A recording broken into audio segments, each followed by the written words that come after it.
Years before I was born, Father told this to me. It was one Christmas morning in '73. There was one lonely gift nestled under the tree. My grandfather said, "Don't touch mine." He said, "Boy, listen close, I am saying this once. These were worn by my parents and their parents' parents. Now they're yours, but be sure to guard them with your life." He said, "Don't ever let them touch my cloth. You can take my cash, you could burn my house, you could force feed trash. I'd let you kick my balls while I chewed on glass before I even thought about letting someone touch my cloth. You'll have to take my life, you'll have to steal my dog, have to beat my wife, you'll have to kill my mom with a rusty knife. You'll have to break my legs before I ever let you touch my clothes."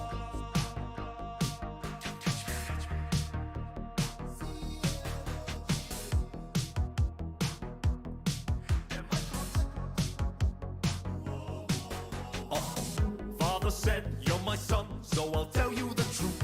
I wore claws without socks for the bulk of my youth. Now these claws, they are yours, protect them with your life. I pray you never let them touch your claws. You can slap my wrist, I let you shave my head, let you wax my pits. I'd even butt chug bleach while you twist my nips. And after all of that, I still wouldn't let you touch my gloves. You could eat my lunch, and you could knock me out with a 1-inch punch, and make me drink your sweat from a dirty sponge. You'd have to shoot me dead before I ever let you touch my gloves. Here's my purpose in life, to keep them safe until my child is at least 25. Then I will pass the clocks to them, and they'll wear them with pride. And every single day from then, they'll make sure no one is touched. They're the one thing I love, the only thing that makes me sure there's a God up above. Those wooden clubs on my feet, yeah, they feel like a glove. And I would give up everything before I ever let you touch.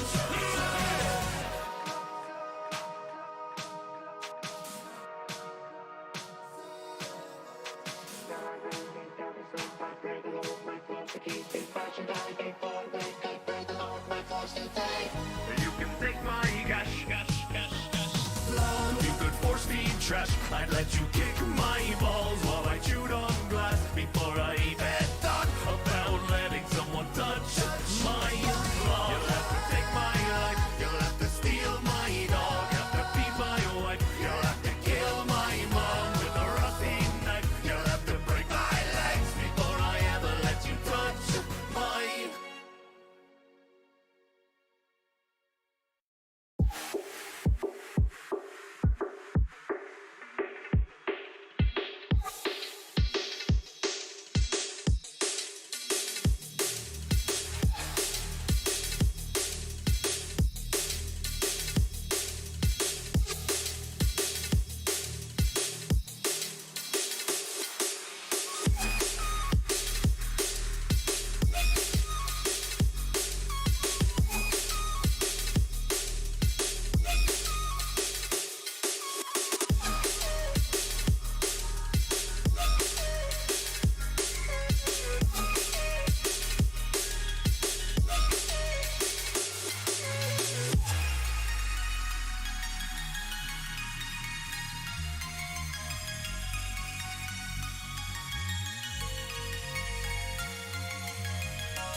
What is going on, everyone? I guess I could leave the music running like softly in the background. We got a little bit of time still. What's going on, Uga? What's going on, Doom?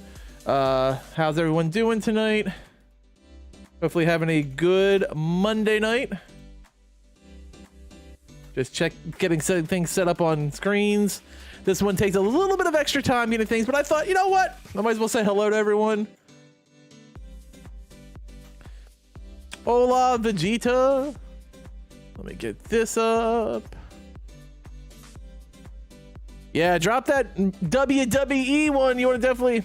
You're mentally preparing yourself for Thursday? Oh, you're getting ready to dive into the winter event?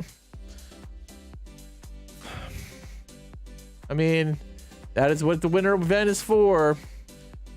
I mean, I don't believe you're actually gonna, you know... Not exactly? Well, what's Thursday then?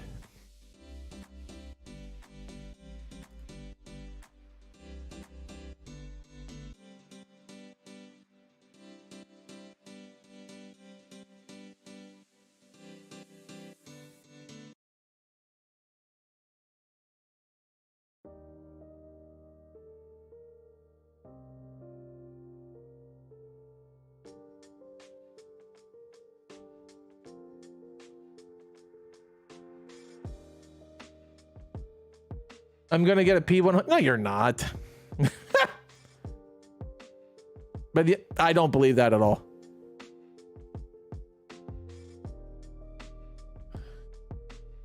I have bad news. What's the bad news?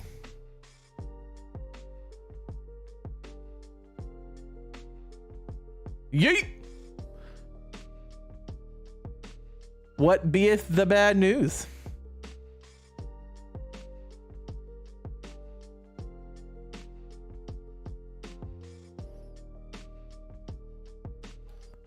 I am all ears.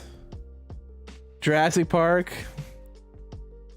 What's going on, Foggy? How you doing? What's going on, Yokai? Jurassic Park fans being fucked by Saber. I mean, that is bad news. It is Monday Night Raw, baby.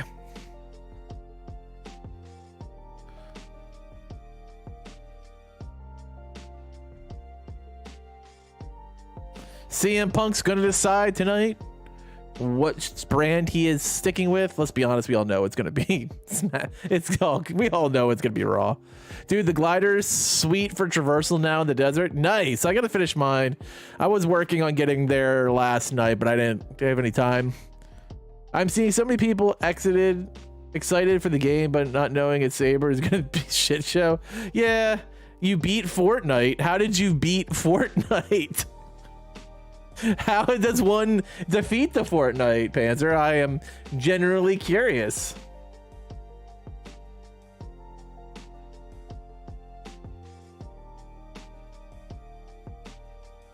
Remember, you're never too old.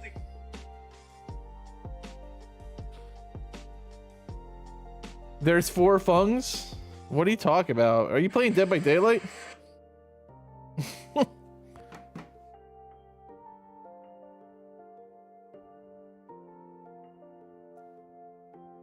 Yeah. How do you beat Fortnite? I'm curious. How does one do this? One does not simply defeat Fortnite.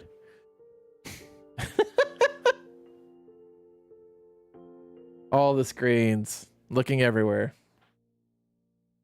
My picks for P100 is Chucky, Zeno, and Wesker. Gonna do a wheel. All right, where is your Chucky, Zeno, and Wesker at?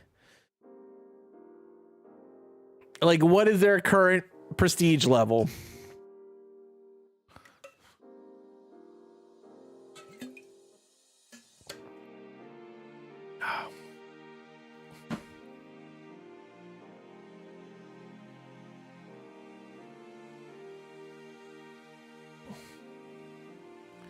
Wait, you're level 200?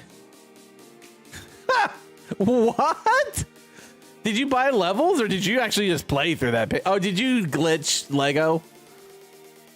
I have about 40 tiramisu and whiskers. Okay, that's not a lot.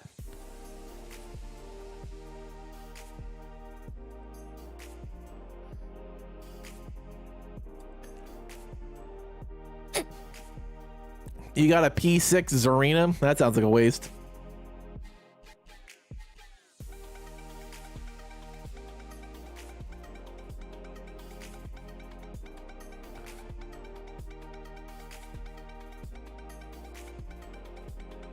You haven't answered my question, Hugo. Where is your current prestige levels? Like, I just don't see you achieving this by the first week of January, but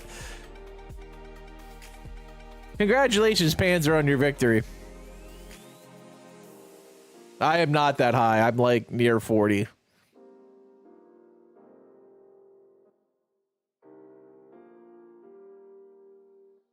Chucky and Wesker are P6 and Xenomorph is P1. Yeah, it's not happening.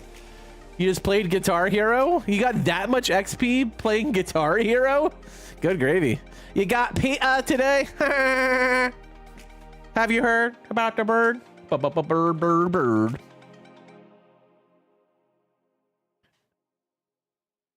You might do something drastic. I mean, all right, whatever.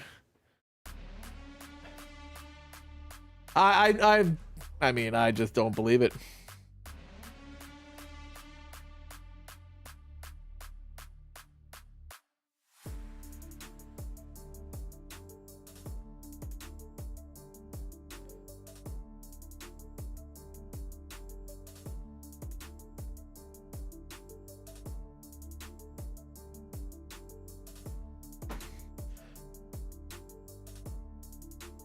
I mean, don't get me wrong. I think you'll do plenty of grinding, but I don't see you P100ing shit during that time.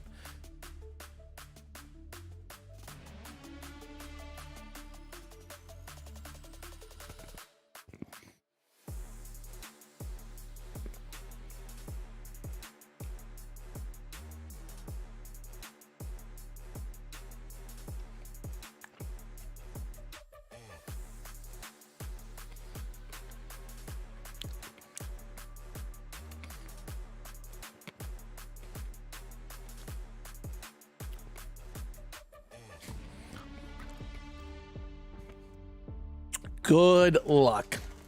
I don't think that's gonna do shit. Have fun, Hugo.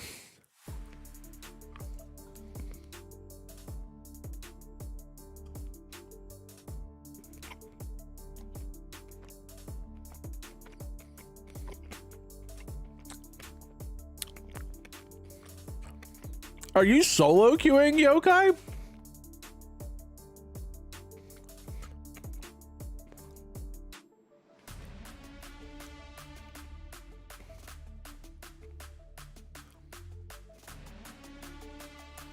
Why?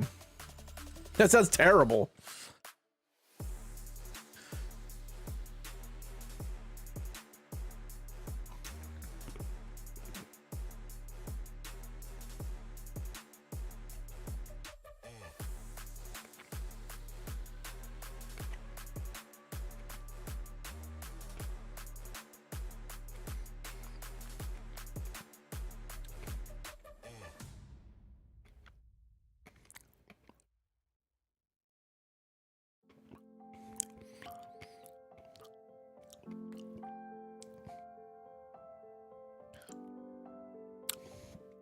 I still don't believe you, Uga. I feel like this is all talk. You have perfectly, I'm sure you have. Not buying it.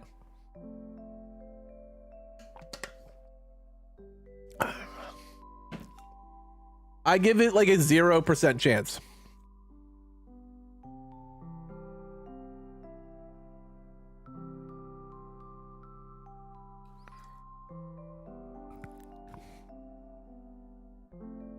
Bet.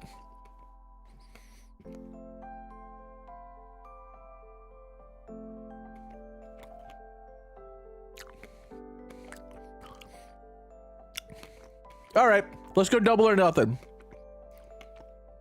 You currently owe me 2 skins, Uga. If you get there, I will waive those skins.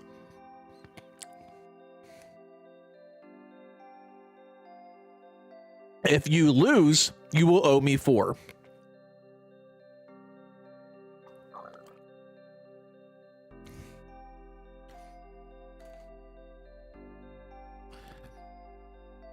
There's my offer for a bet. Double or nothing. Old head, after stream, are you gonna do Lego Fortnite? I will not have a chance to play Lego Fortnite, unfortunately, tonight, Doom, because I'll stream until 11, and then I gotta do TikToks after that. So I probably won't even be done working until 12:30. I think the last day is the 8th of January. So 3 weeks.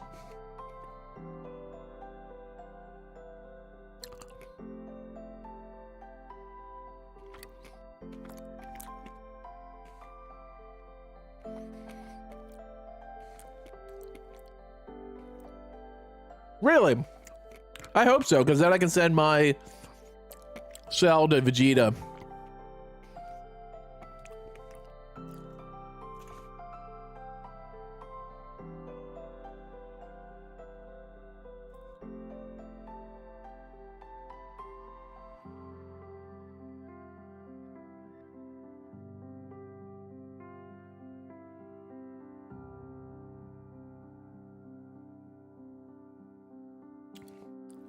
So do you accept the offer, Uga, to get yourself out of the 2 skins you owe me?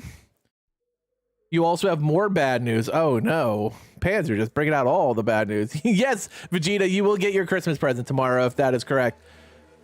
The 2 times that you log on to play your daughter. World War Z's on Game Pass, that I already know. What are you saying? You're playing World War Z now? Is that what you're saying? Your love for Saber has gone so far.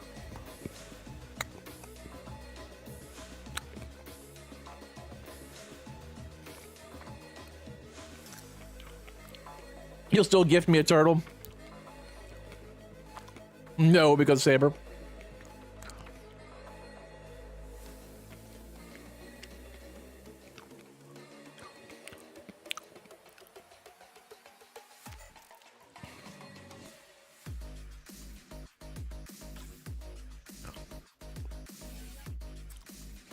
You want people? Why are you solo queuing, Yokai? That's a terrible idea.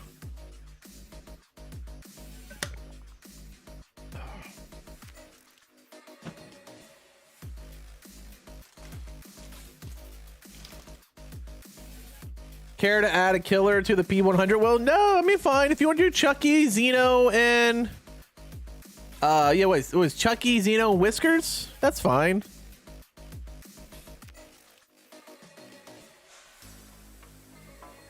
You insist? Okay.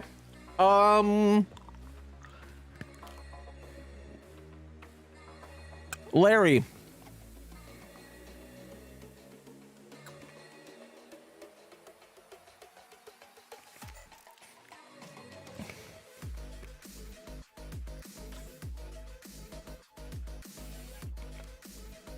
Yokai Panzer.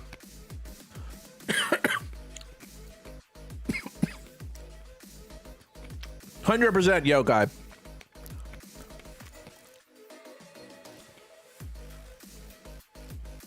I mean, both are just stupid, but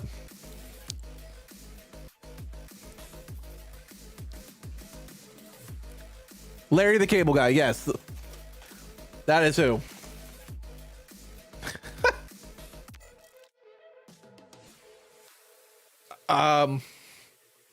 Yeah, but like I'm just looking at the natural skill of gaming, so I feel like, I mean, I don't know why you're doing, either one of you are doing this. This is just nonsense.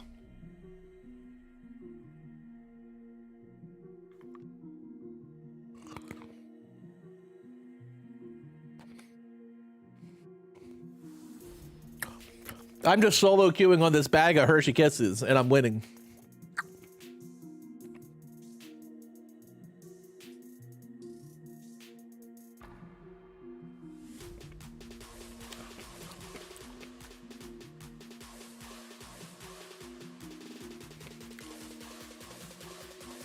Master Beef? Wait, they brought Chief to Siege?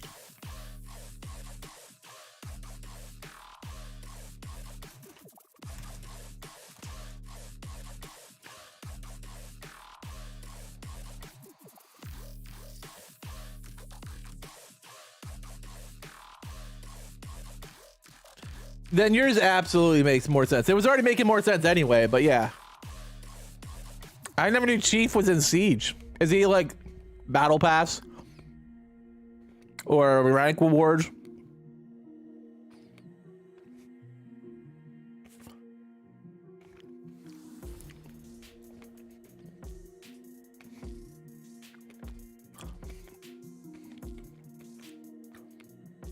Wow. Nice, dude. I appreciate that. The credit card. Yeah. Makes sense.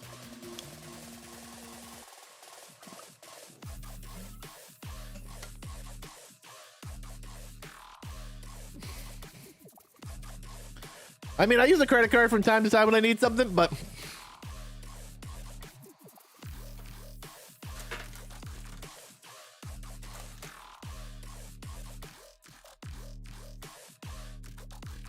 oh, I'm sure he is. Did Siege get DBD stuff or did DBZ just get Siege stuff? How did that work?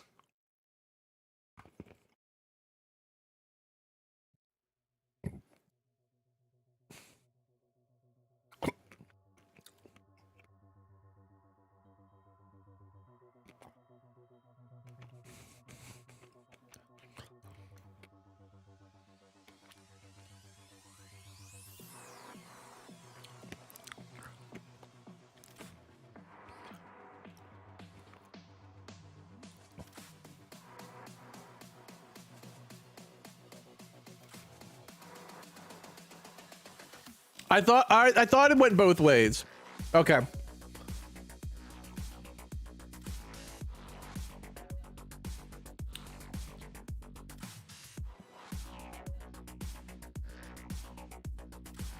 Yeah. I thought it was a mutual, like I thought both games were getting skins, but I wasn't 100% sure what Siege actually got on their end. Because I don't play Siege. I haven't played Siege in 5 years. I am never going back there.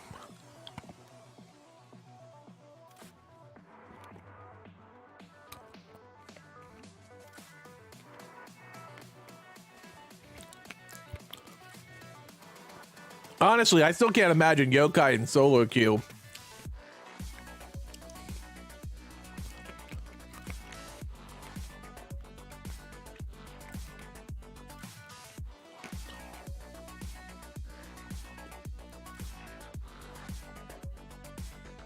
Really? I did not know that part. So the Ronaldo skin was before the character even dropped?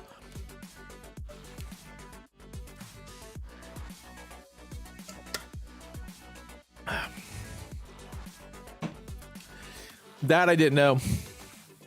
I haven't kept up on Siege at all. I have literally no idea of anything that's ever happening at Siege.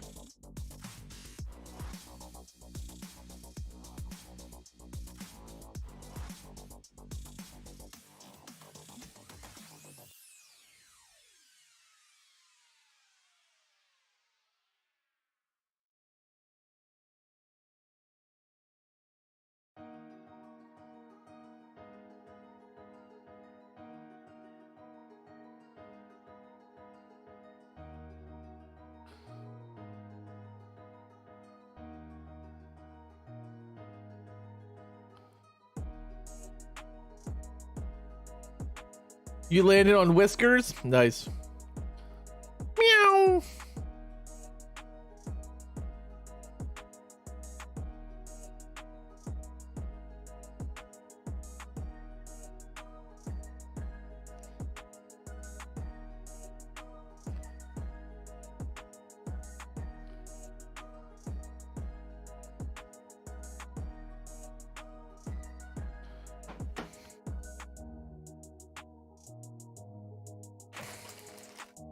Has it gone free to play yet?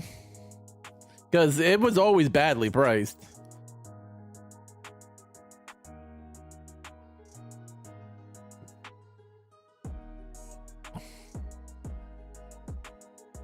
It's on Game Pass though now, right? Did I see that? I think I saw that Siege is on Game Pass now.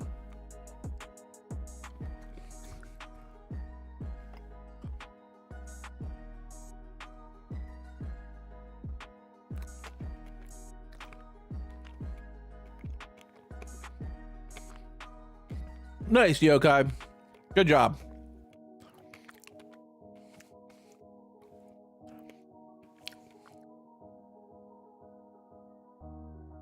I had it on PlayStation. I don't have it on Xbox. So I thought I saw it the other day and my games you might want to play. And I was like, I do not want to play Siege at all.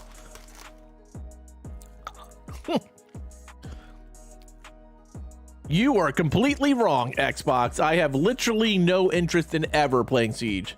It's been there since 2020. Oh yeah, there you have it. I am not. I have no interest in putting that back on my PlayStation. Zero.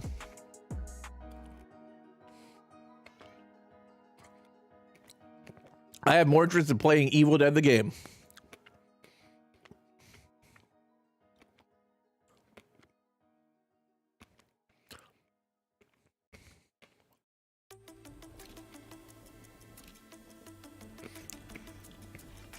Got to play DBD with a streamer today. I play DBD as a streamer every day. Who'd you play with?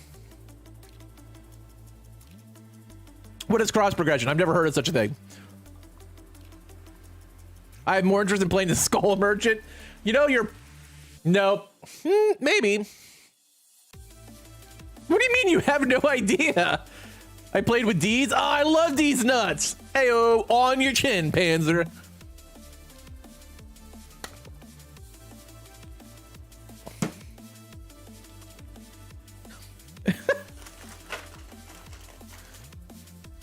So how do you know they were a streamer? Do they just, oh, just some random streamer? I mean, that's cool, I guess. I mean, I play with the streamer every day. Myself. I mean, I play with other streamers sometimes too, but they had TTV in their name.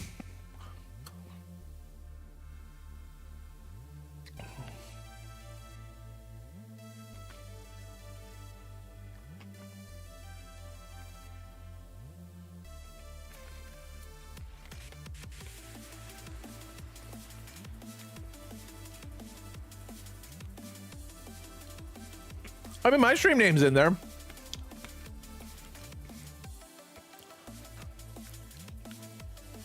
When I play Dead by Daylight, my Steam account is my YouTube channel.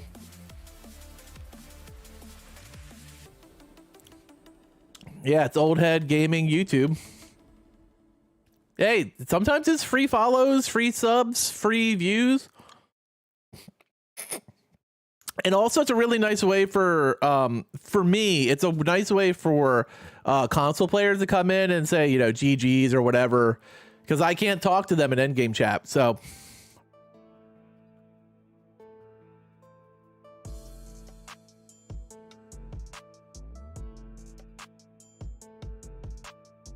actually, I was in Slash and Cash stream.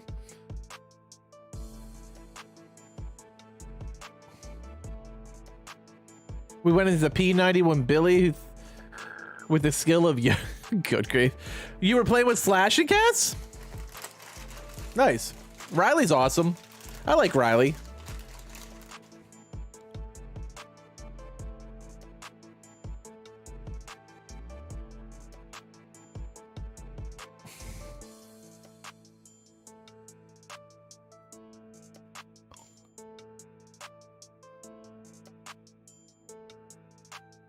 He's a cool dude. Hell of a gamer. Makes great content. Nice. Way to go. Slash, Riley was never a great demon.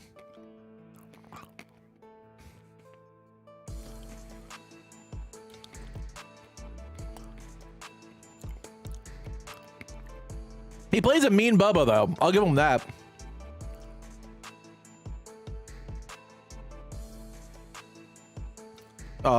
I played with Riley before. He's a cool dude.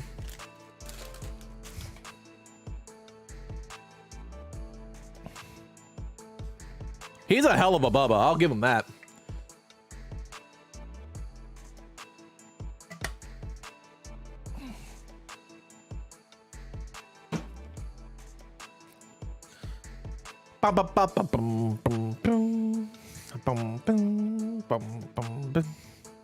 I uninstalled TCM today.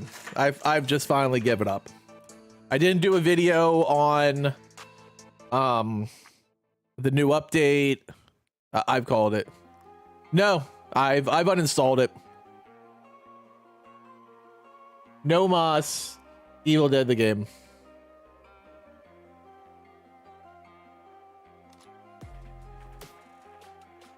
Oh, it's still on my Xbox though. I have to. It's trying to update. Is the new update already hitting? My Xbox is trying to do it. Damn you, Texas. I took it off my PC before I went live. What's going on, Lux? To be honest, I haven't touched it since October. P100 Ada first match. Let's go. Why did you uninstall TCM and DVD? I haven't uninstalled Evil Dead yet. Just TCM. I still have Evil Dead installed. I installed TCM. I just don't enjoy playing it. I think it's shit. When's the thon? Saturday.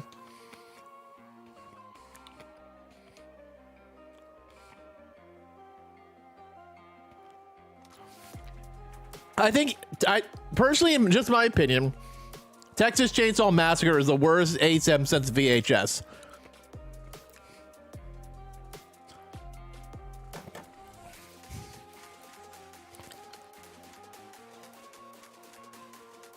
The Ashathon starts Saturday at 10 a.m.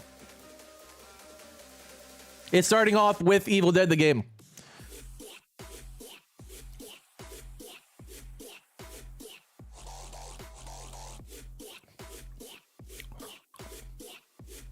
Sorry.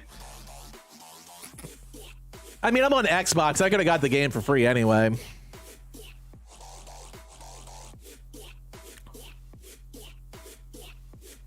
The only DLC I got was what's it called? Nicotero Leatherface. That's the only DLC I had.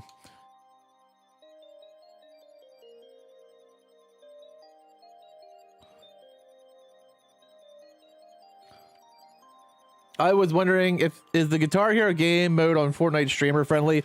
They say we can stream it till the 16th. I don't want to mess around with that because what's going to happen is a song's going to get claimed and then I'm going to have to dispute it.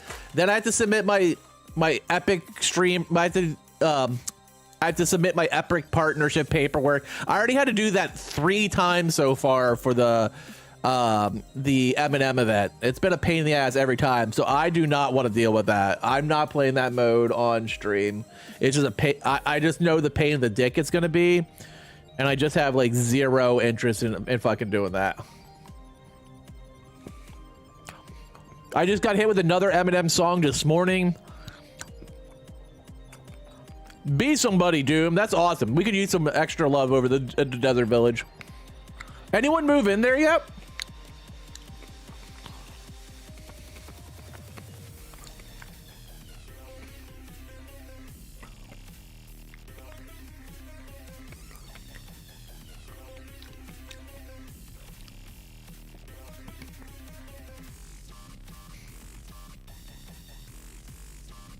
Like, I'm at the point where if I don't like a game, I don't feel like doing content for it anymore. Like, I just don't want to do it. Like, the reason I'm doing WWE streams is because I'm having fun. I watched Wheezy's short of him playing Danny and instant turning off a gen. I can't believe that's a thing. Who's balancing the game for it to be that bad? Did you see Saber's new Jurassic Park game? Yeah, with Mia Khalifa. Jurassic porn. Wah, wah, wah, wah, wah.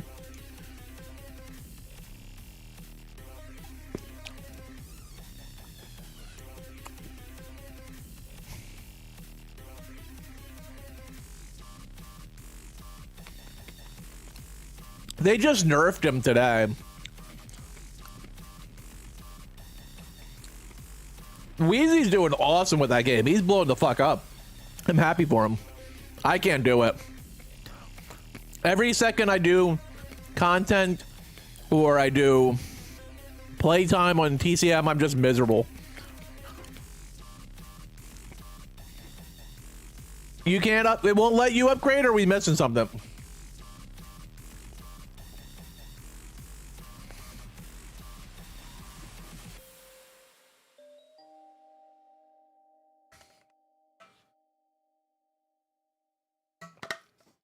I think I'm sleeping still there. I can hop on real quick and upgrade this. Raw doesn't start for another 6 minutes.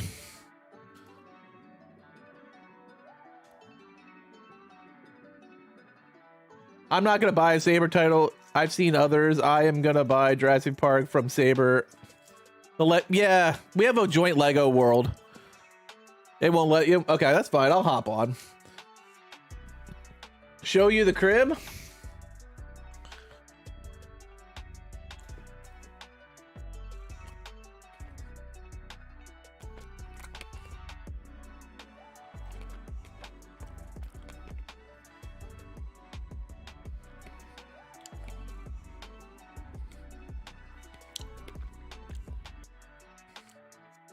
What was it? MTV Cribs. Yep. Brother Fluff. I'm old and got kids. The last game I played was Madden 04 on PS2. I get it. I have kids. Well, I have a kid. I have a 4-year-old brother. I have a gaming community, so we talk about, you know, show me. I don't want to see. That's a pain in the ass because I haven't seen you play AEW or Diablo in a while. I did not play any of this Diablo season. I did just play the latest update on AEW.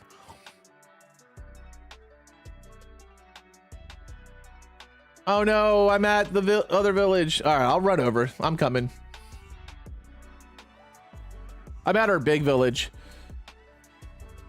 Yeah, Brother Fluff, I have a pretty strong gaming community, but I do wrestling on Monday nights and on TikTok. So like when I'm while we're in the waiting lab, everyone's like, let's talk about video games.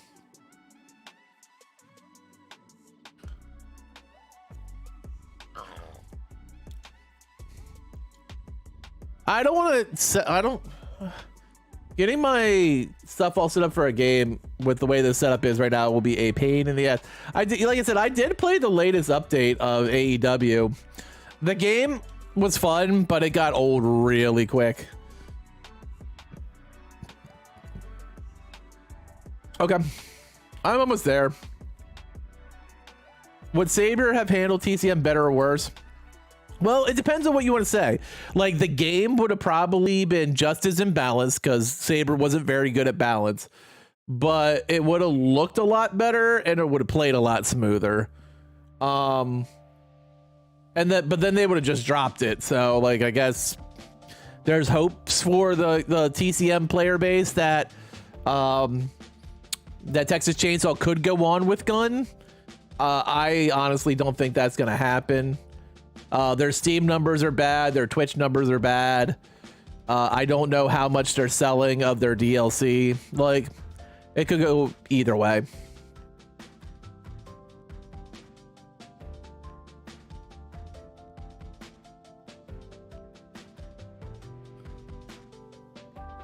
All right, I am almost over there.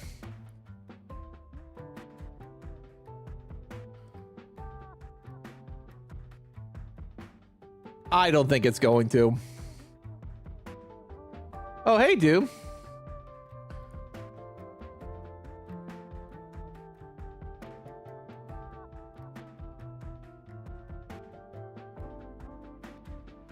You were just chilling. I'll hop on, take care of this for you.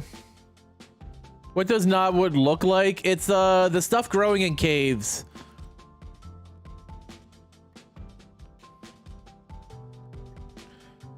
We need another building before we can upgrade it. Can we build something quick? Because we're not high enough level.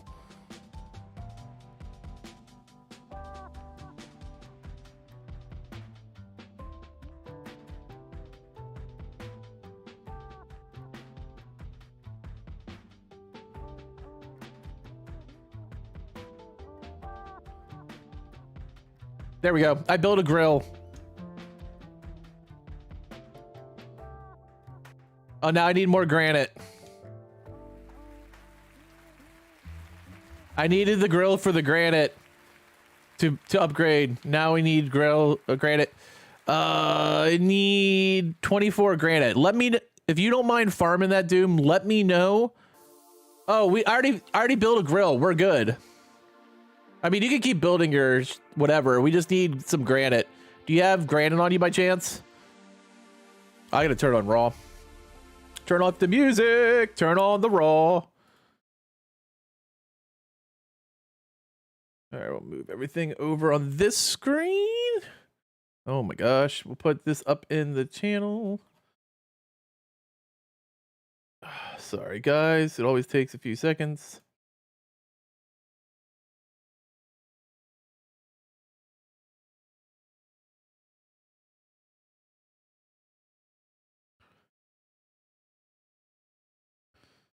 All right, let me load this in. Sorry, so many screens sometimes. All right, so Raw is in the streaming Discord.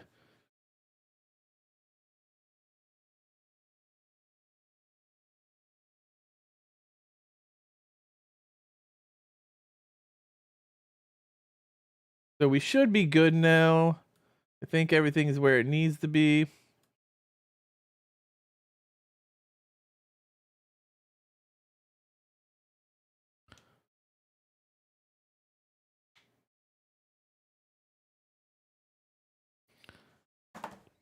We're just waiting the last couple seconds before Raw kicks in, and then we'll be good to go. It was probably very low considering it was grueling wait for the DLC and it was $10, yeah. Oh, the Game of the Year edition is going to be fire, no doubt.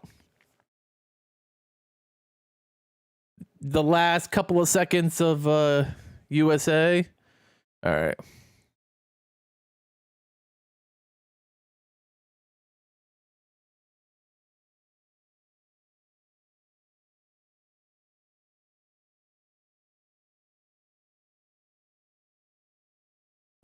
Monday Night Raw. Brock Lesnar.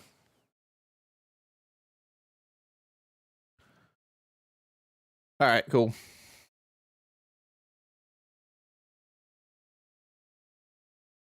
I'm in a commercial. I'm just waiting for the show to start.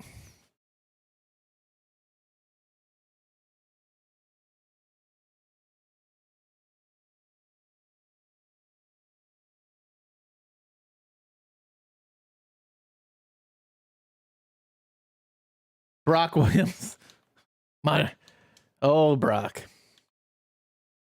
All right, I got it, dude. Yeah, I'm just seeing commercials. That's all I got.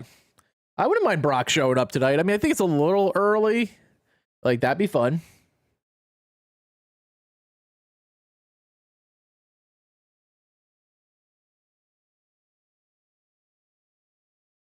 Yeah, I'm making sure my stream is... Yep, I'm good. Unless something's not right with my USA.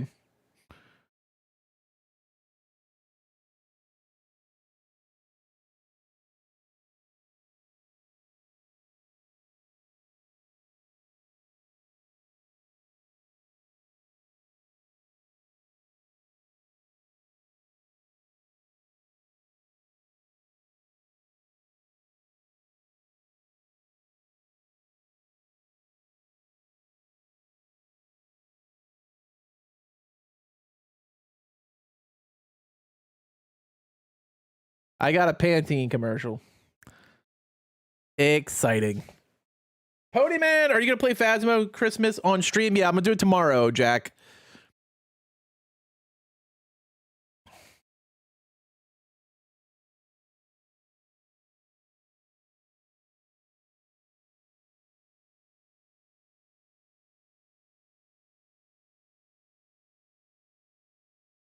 Oh my God, it's just one fucking commercial after another.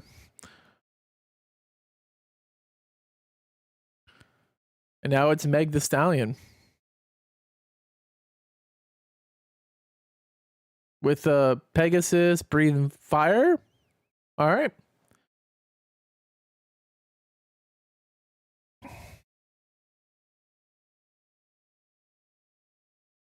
Oh, apparently the Olympics are in Paris next year. I did not know that.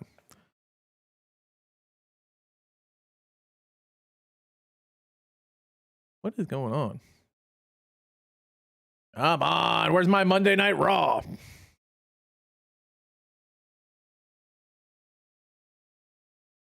What the fuck is going on? It is definitely not streaming Raw.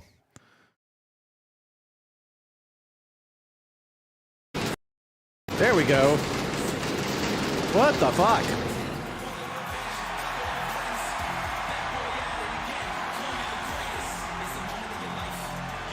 Drew McIntyre's anger has been simmering all week. He is about to blow his Man. moments as he kicks off Monday Night Raw against Jey Uso. You are looking live. I don't know. It was just looping. Looks like I'm good now. Is Monday Night Raw. It was trying to loop back to the show. I don't know. It's being strange, but that. We're good now. My Verizon was just like being weird. Just me, Oos.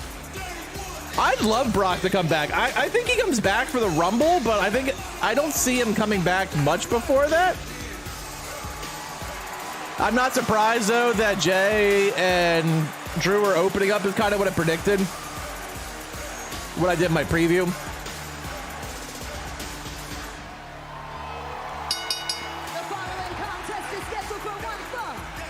Introducing first, from San Francisco, California, weighing in at 242 pounds, main event, Jey Uso! Thanks, Vegeta.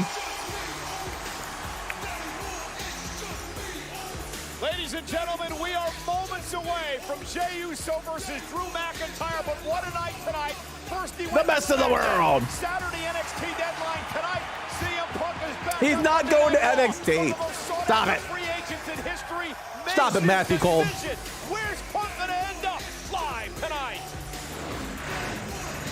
I mean, let's be honest. Cody Rhodes has a He was the OG Paul Heyman guy. Brock's the middle dude. Sinister Shinsuke Nakamura. After weeks of coded threats and sneak attacks, these two go one-on-one for the first time. How would he think he was the OG? Like, it was Punk, then Lesnar, then Roman. Like, Brock's like the middle child. For main event, Jey Uso. You got the eldest in Punk, you got the youngest in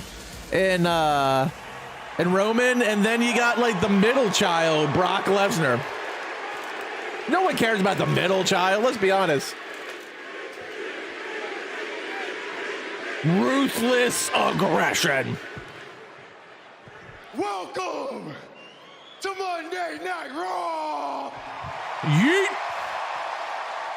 Yeah, I think Jay can yeet again. He's got his Yeet shirt on.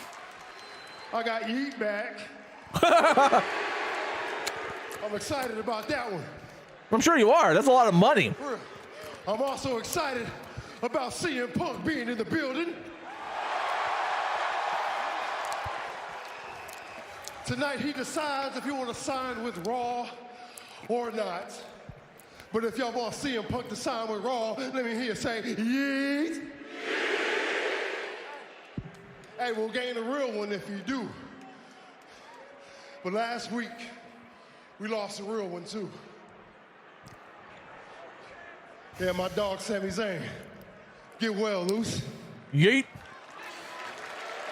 Sammy's on vacation. He's fine.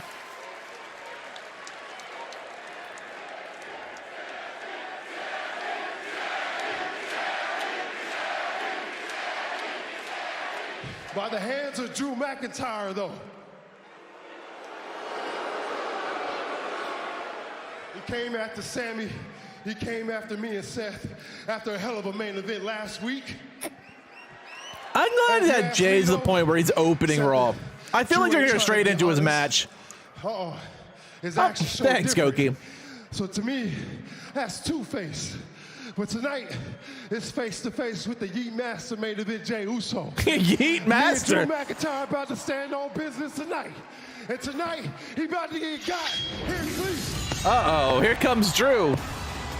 He's not feeling the Yeet Master. And his opponent from Ayr, Scotland, weighing in at 275 pounds, Drew. I'm sorry, but if we're turning Drew heel, and like, I think this is one of the best heel turns I've seen in a long time. Can we just go back to Broken Dreams? Please stop teasing it and just give it to me.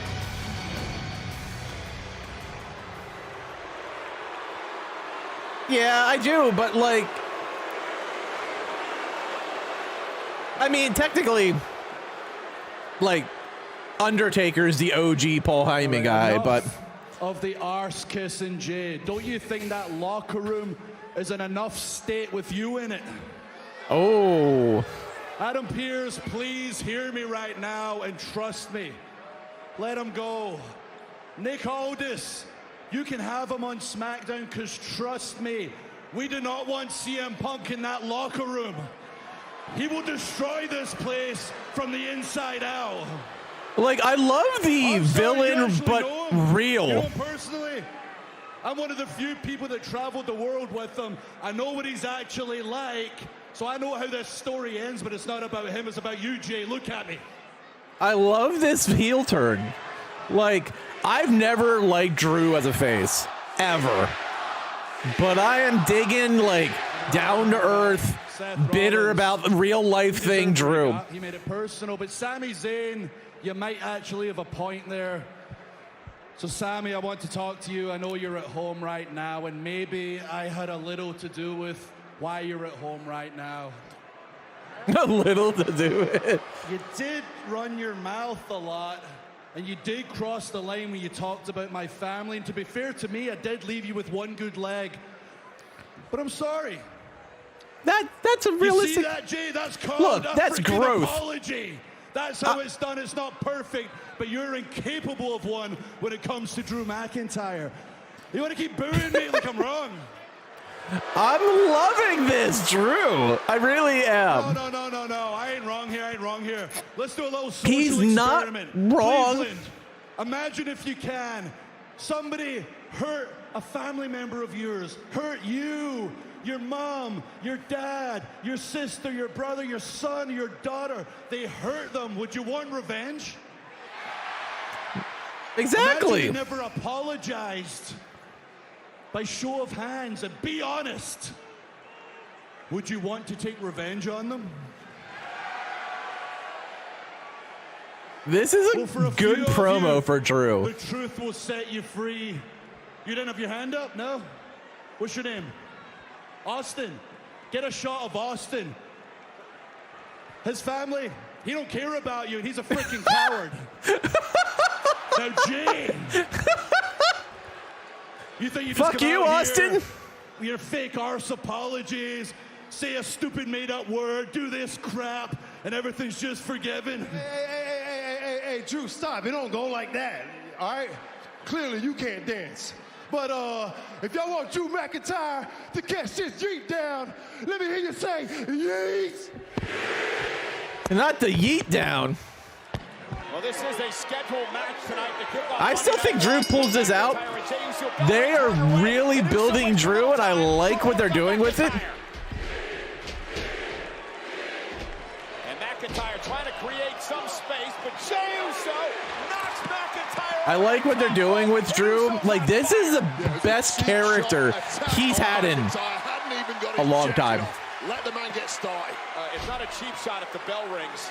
McIntyre's furious. Uso in control. We're back live in moments. This has been the best character for Drew. My bucket's leaking. Look. Oh my gosh, Milo caught a fish. A fish? A what? Back to the lake. Fast. Stop taking pictures. Mom. Mom, what do I do? Nothing, baby. All good. We're a fish ambulance. We are? Totally. Hang in there, kids. Almost there. Okay, guys, Let's go. Sorry, I had to reload. Life's grander in the first ever Grand Highlander. Toyota, let's go places. Oh, I should have been muting that. But not supposed to do commercials. We'll see if I get flagged for it. If I do, I'll just mute it out. Not the end of the world. I needed more refreshment.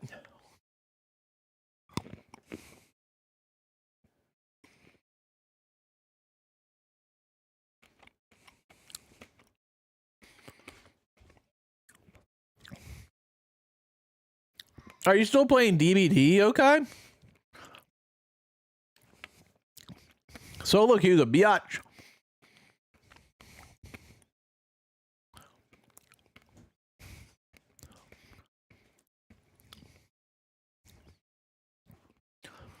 I like how they're doing this, and they've done this for a couple of weeks now. You have a really strong match to start, and they've been giving them multiple segments, 30 minutes to start Raw. You're using big stars like Drew and Sammy last week, Drew and Jay this week, and you build up these big opening matches. 2 weeks ago, it was the tag team Iron Man challenge. Like, you're building these big long matches to start Raw and get it off on the right foot. A lot of time for the last year, it's been Judgment Day coming out, blathering about stuff that makes no sense, and not really getting a good footing for the start of Raw. I like this more action-based Raw start. And you're getting these big main event matches, but you're starting them at the beginning so you can have another main event match at the end. Like in this case, it's going to be Cody and Shinsuke. And then you can still save the CM Punk moment for the very end of the show to close it out. And he closed out with, Punk signing with Raw. Like, it's a good construction for an episode. And I think Hunter is doing a really good job rebalancing Raw instead of making it so fucking boring sometimes. Because there's times where Raw is a absolute slog. And you're just like, oh boy, gotta put up with that.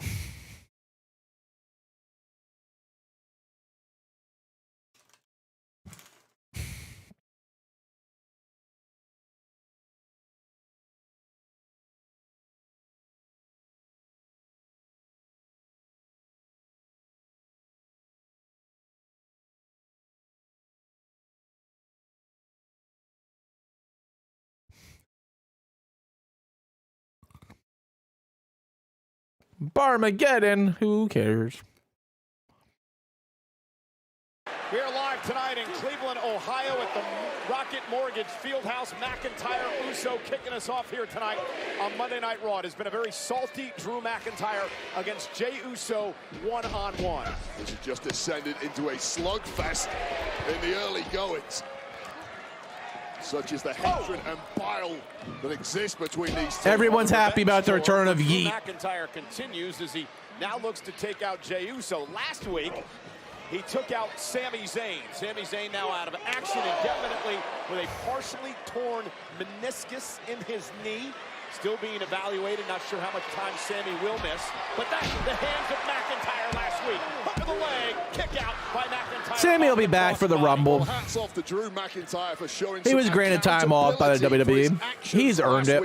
Enjoy the holiday. Sami Zayn. Maybe one day Jey Uso will learn a lesson from such magnanimous behavior. Well, and here's the deal. Everybody keeps talking about this apology that Jey Uso supposedly did not give Drew McIntyre.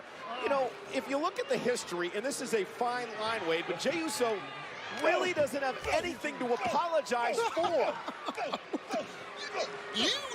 Okay, Jey Uso made McIntyre's life a living hell for the best part of 18 months, stole his dreams away from him, and now you're acting just like the rest of the enablers in the locker room, like Sami Zayn, Wade's actually right. Cody Rhodes, liars, hypocrites, cowards, and yes, plain idiots that McIntyre alluded to earlier. You're one of them. Has Drew McIntyre apologized to Seth Rollins for assaulting him here last week? Wait a second. Seth Rollins attacked Drew McIntyre first. No, he was coming to the aid of Jey Uso. Let's stop splitting hairs here. Oh! What a suplex by McIntyre. You better watch your mouth. McIntyre hears this. You're in big trouble, Cole. Wade's been really good on Raw. He was good when he's transferred over to SmackDown from NXT. He was good on NXT too. It's a richly deserved beatdown at this point, in my opinion. McIntyre's waited a long time for this. It must feel like catharsis. Trying to get that yeet going. McIntyre wasted little time. No yeet. Last week after a hard-fought World Heavyweight Championship match for Jey Uso. And now Uso trying to fight back. Jey with the right hand stuns McIntyre, blocks another right, and Jey now starting to fire up.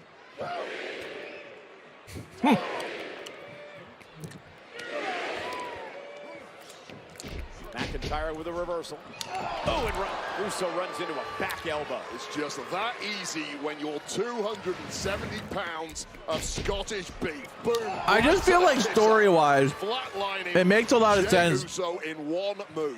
for Drew to win. Drew McIntyre for most of your adult life, Wade, and have you ever seen him? Because I don't know Drew's going to be in the Rumble. That he's been in as of late. Look, I've always known that Drew McIntyre I kind of feel like Drew's going to get a shot at Seth.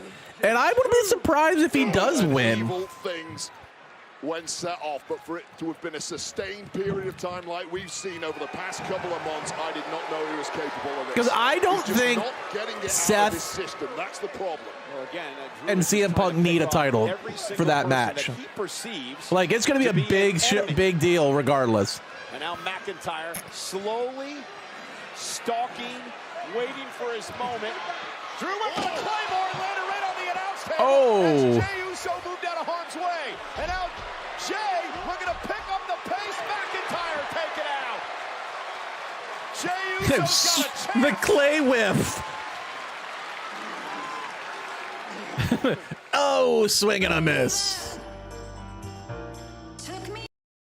The clay whiff. He didn't count. That was the problem.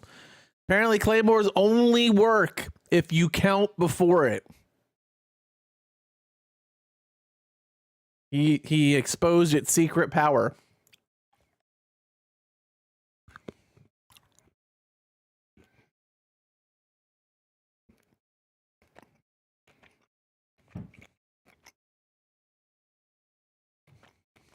The Miz. I hope we get a Miz TV.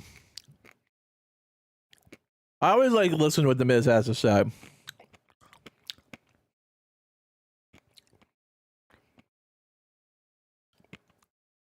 I could get behind that. Like, I honestly feel like Punk doesn't need to win the Royal Rumble to main event night one with Seth, and Seth doesn't need to have the belt to main event night one with CM Punk. The names, the anticipation, the match, it writes itself. Like, you don't need a title to be involved, in my opinion. Like, I feel like that is, regardless, is perfectly fine. I know myself and everyone else who would be at Lincoln Financial on April 6th would be completely fine watching that match without a title even being involved. Like, I don't even think I don't think it's needed.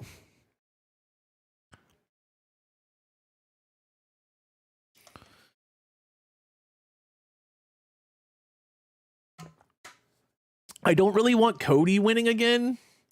Like winning the Rumble 2 years in a row is just, there's not been a lot of back-to-back winners because it's usually kind of lame. But like, I mean, it's Cody and Roman running it back, whatever. Like, I just want the Roman reign to be over because it's so fucking boring with Roman Reigns as a champion. Like, he'll show up on Friday night. It'll be the first time he's there, and I don't even remember how long. Good God, there's a spider coming down.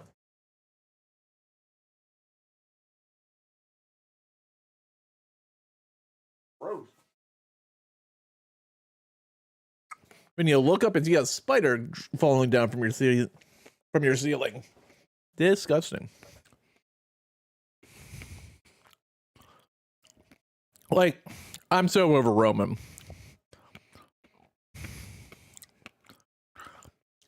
If it would have bit me, I could have been Spider-Man.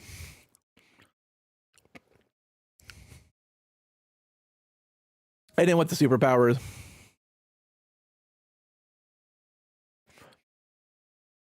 Shawn, Austin, and Roman. Did Roman repeat? I remembered Austin doing it. I remember Shawn doing it.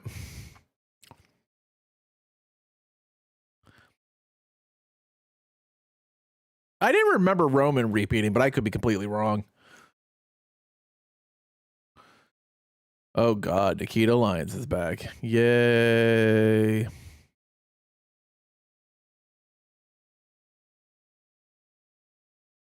Tomorrow night, 8/7 Central, only on USA. And Jey Uso now with an opportunity. McIntyre is going for a super. Me too. I think she is an absolute waste of time. She can't cut a promo. She can't wrestle. Like, she sucks. And now Uso has McIntyre where he wants him. Well, it's been one-way traffic for the past 4 or 5 months. Oh, it still is! Tremendous core strength by McIntyre. Simply cannot write off McIntyre. Can attack you from all angles. That was no yeet. We want to show you what just happened a few seconds ago, the core strength of McIntyre. Now, this happened during the commercial break. This is a Drew McIntyre I don't recognize. Oh, Jesus! Underneath the ring. Using that catapult to crack the collarbone and the neck. Drew is vicious now. This is a McIntyre I do not recognize. Vile, delusional, brutal, remorseless. I don't know if he's delusional. Like, I feel like Drew don't blame the man, blame the circumstances that has really become the most realistic villain ever. Jey Uso. And Jey Uso now trying to fight back. And Jey feeling it. Uso with the right hand to McIntyre. Now McIntyre with a Glasgow kiss. Stops the momentum of Uso just like that. Just game-changing move after move from McIntyre. One hit. Over the top, McIntyre so agile for his size. Lands on the apron. And now Drew going to go up top. This could be a disaster for Jey Uso. What is this? McIntyre, nobody home, rolls through. Uso super kick. Like, at no point do I expect that move to remotely work for Drew McIntyre.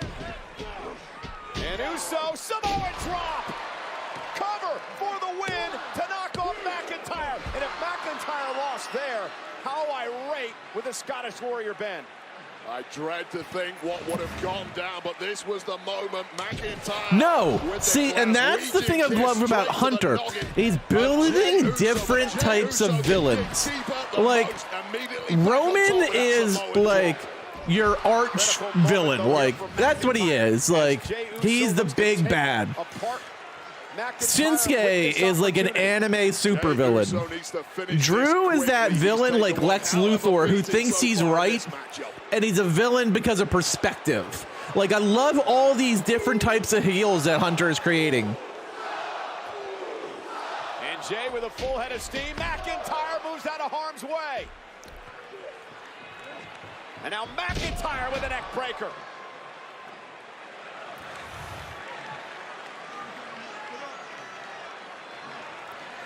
Like, I love the variation. And a kip up by McIntyre. Yeah, find me another 270-pound plus athlete that can do that at this point in a matchup. And now just staring back at Jey Uso. I'm excited for Cody and Shinsuke. Like, I at first was like, why do I even care about this? But Shinsuke brought me in with that promo.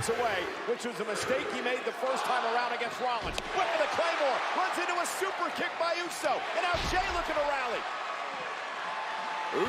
Uso splash! What's next, Cole? Uso into the knees. McIntyre knew as well as anyone. Future shock. Future shock. DDT. Cover. Hook of the leg on Uso. Jey kicked out at 2. That is how McIntyre beat Jey Uso several weeks ago in the War Games. I don't think Yeet owns that, or Sonata owns that trademark. He just uses Yeet. Of the future shock DDT. The WWE was like, we're losing too much money not selling those Jey Uso shirts. Let's just pay this guy and get it over with. 3 or 4 weeks ago, it was enough. Not tonight. This is a different Jey Uso who simply is not saying die. Tremendous metal being shown here, and now McIntyre clearly trying to remove and does the protective padding on the top turnbuckle. Well, you saw the look of despair in McIntyre's eyes after that kick out from Jey Uso. Uh-oh. By any means necessary at this point for McIntyre. McIntyre. The exposed turnbuckle. Might not need that turnbuckle. Spear by Jey. Cover for the win on McIntyre. Kick out at 2 by Drew. And the frustration showing in Jey Uso, who believed he had McIntyre. Yeah, they were like, we're not letting that shit go. Heavy artillery. And I completely understand it. Oh, and look at the official does not Oh, see God. this. McIntyre sticking a thumb right in the eye of Uso. The official dealing with the turnbuckle pad. Jey Uso is momentarily blinded. Claymore. From McIntyre. He just like put his thumb in his eye, like he was like picking out a plum. Do I like Rhea Ripley? Yes, I do. I find Rhea very entertaining. Her reign's been a little sub, but I do find her entertaining. I told you, Foggy, like they're building Drew up and they're building him the right way. Drew McIntyre's behavior over the I put Rhea on the thumbnail. WWE has been impeccable. There's no way she's losing before WrestleMania. Of the likes of Jey Uso. Like, I loved how he just basically just was trying to find a plum. We thought that it was over, but McIntyre able to survive. Now remember, McIntyre exposed the turnbuckle earlier on, and as the official was dealing with it, McIntyre just sticking a thumb in the eye. But Uso, he would blind Uso and then this. No Yeet, it was right, Foggy. Followed by the Claymore. Uso completely. Where was Rhea during Dom's match? I don't know. Dom was heated on his short. He was heated at all of them.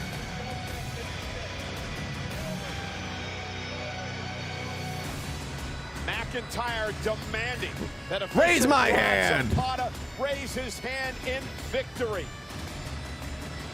And I fear I'm not gonna. This is the first time I think I've ever said this in both Drew's runs, but I am really liking what they're doing with Drew. That may well be the moment that McIntyre decides to get his life, his career. I'm new to the WWE because of Rhea. It's so much fun. I get it. Rhea's fucking great. She's an absolute star. Want CM Punk here on Monday Night Raw. One of the most absolute star. Free agents in history visited SmackDown this past Friday night with a mic drop. Hey, yeah, Mommy, you're not wrong, Yokai.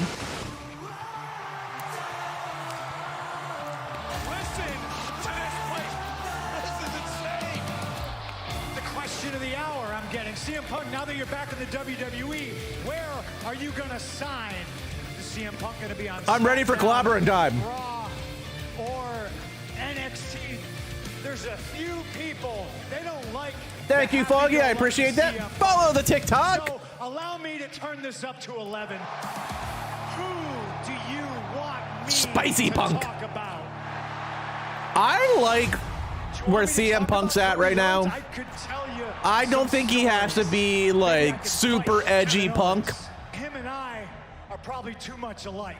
Who would feel But you need a little bit of an edge with CM Punk. Like, it's just the way it is. In the face backstage. I mean, it's 2023, ladies and gentlemen. You just can't be doing stuff I mean, like that. he's been on Raw a couple of times, Yokai. When he was helping out Seth Rollins. Voices in his head. One guy, I'm pretty positive, that would tag with me. His name is. Yeah. Or do you want me to talk about somebody who's not here? Roman Reigns. Roman's actually going to show up to work on Friday for the last time this year. G. Paul Heyman guy is. Everybody's welcomed me back with open arms. Except for that one guy. Is your favorite wrestler Rhea? Are you a Judgment Day fan, Young? To say, and it's not because I did too. Voice. It's because he's not even the man in his own household. Everybody wanting to talk about finishing their story. I'm back to finish what I started.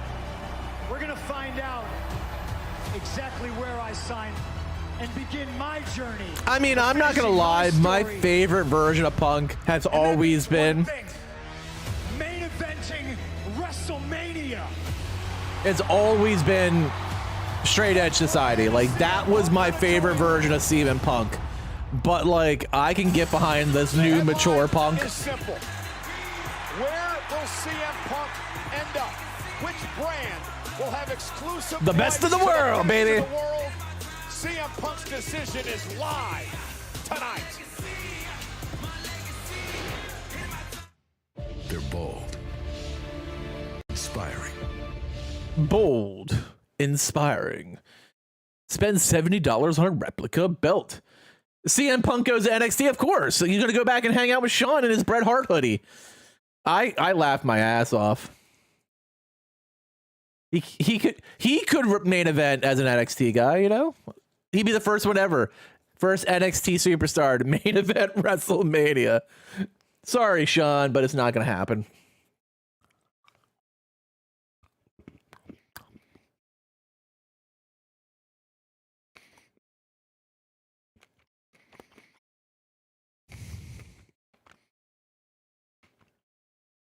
I'm excited for WrestleMania. I really am.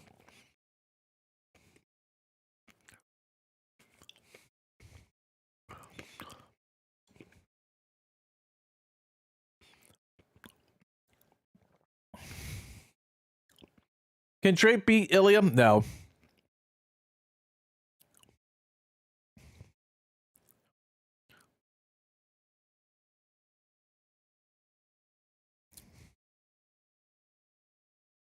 Dragunov is an absolute monster. I need Dragunov, Gunther, 7,000, like now. There's still quite a few. There's a couple of people down at NXT, which I'm kind of surprised they're still there. Mello, Dragunov, Breaker. Like, I think all three are ready.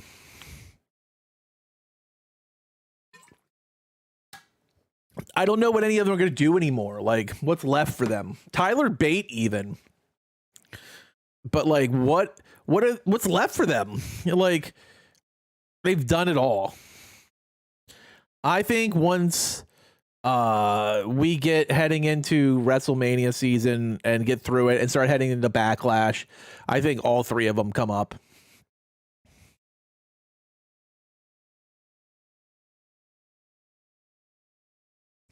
Like, I think the three of those guys right now are just at a point where, why are they still there? Yeah, Wesley is legit hurt. He is not coming back for a while. Rada! What's going on? I would not be surprised if she does, but at some point, but like when they were talking to, is it Andrea Lesnar? Is that her name? Like at this point, she wasn't really like into the whole thing. She said that was her mom and dad's thing. Maya, sorry. She said that was her mom and dad's thing, but like at some point, I could easily see her ending up, you know, giving it a whirl and being very good at it. She just set the collegiate shot put record. Like, you want Tiff Stratton to come up to the Tiffy top? To the Tiffy top? I think Tiff needs a little more yet. I don't think she's ready.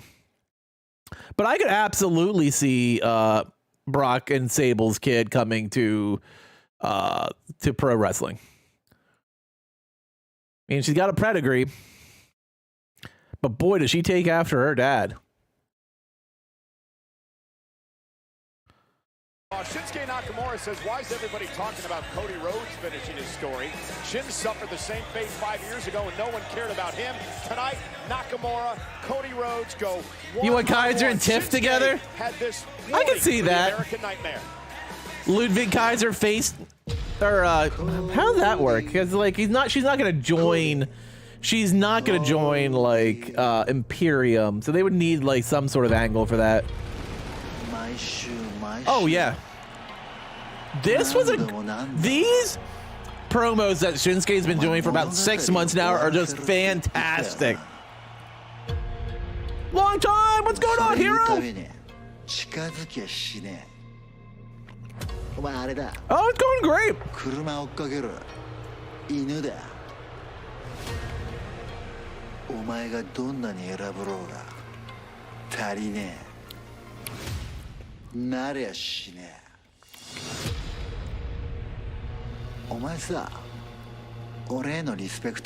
So you say you don't respect me?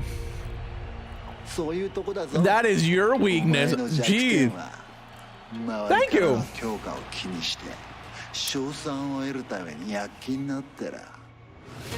I love these Shinsuke promos. I freed myself from that bird and he's unshackling himself. I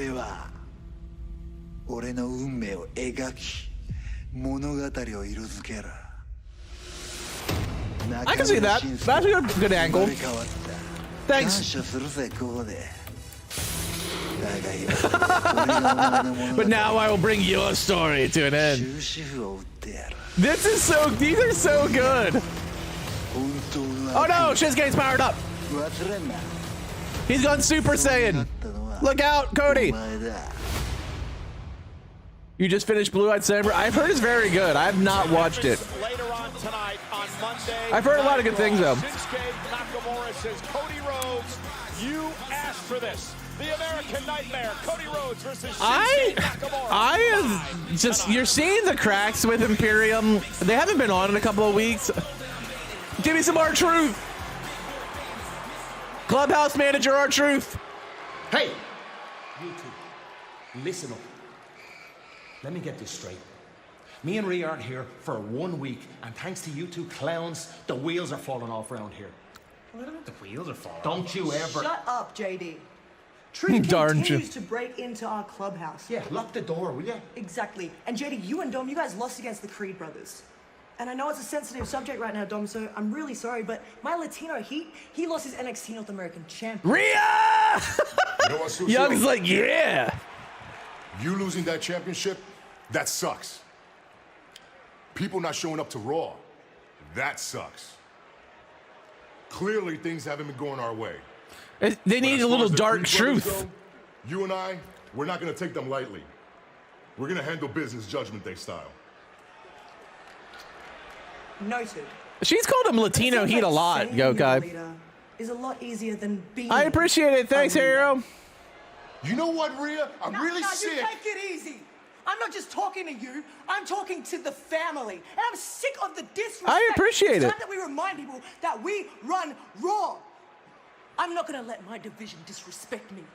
So tonight, I make an example out of Maxine Dupree. Maxine Dupree. You do that. Is the Rhea match coming up next? You too, my friend. Yeah, it is. Listen, I am happy that Rhea and Maxine are gonna have a match, and Maxine is really coming along really well. But like, can we get a Tozawa and Truth like moment like outside the ring somehow? Yes, it's Truth. Head down to the Judgment Day Clubhouse. Gotta decorate for the holidays, dog. I want everybody to get the Easter egg they deserve. You know what I'm saying? Truth. Please be careful. Okay, Judgment Day, they're dangerous. And I don't mean to break your heart, but I don't think you're really in the group. Whoa, wait a minute, Gabe. You got them all wrong, man. I am in the group. He is. And they just misunderstood. That's right. Now I gotta go. All right. Happy Thanksgiving! Save me some there. Cigar, left over. You're ready, right? She is. Truth gonna decorate the clubhouse. Let's go. Eat, sleep, bleed.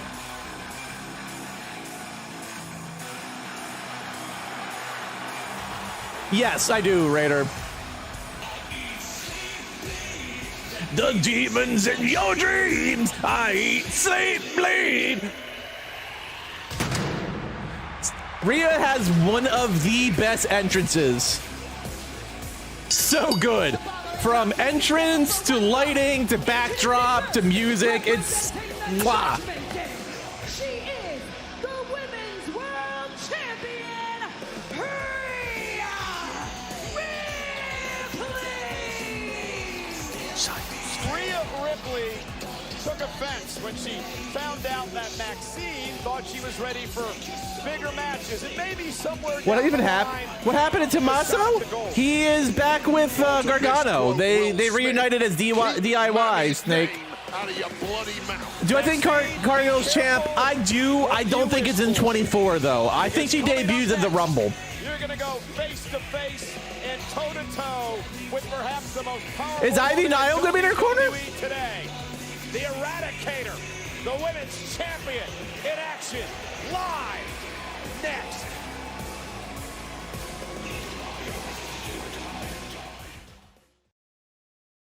Rhea is an absolute star. Like, the Judgment Day took off when she was like the sheesh, the first like real member of Judgment Day, because it was Edge and AJ were feuding, and then she joined Judgment Day. And was it sorry, it was Priest first, then Rhea. But like Rhea, since her heel turn, has been really good. But I'm not gonna lie, I really would like to see Liv and Rhea at WrestleMania. Like, I kind of want that in my life. I feel like we've never got closure to that fallout because of, injuries. I'd like to see Rhea and Liv. I don't think Liv wins the Rumble. I think Liv wins Elimination Chamber. Because I think Bayley's going to win the Rumble and then take on EO.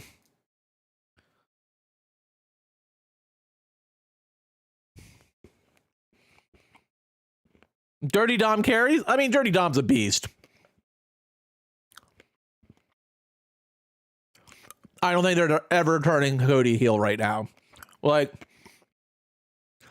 Cody is like, I know people hate Hogan, but Hogan was like the ultra face in WWE. Like, Cody's at that status.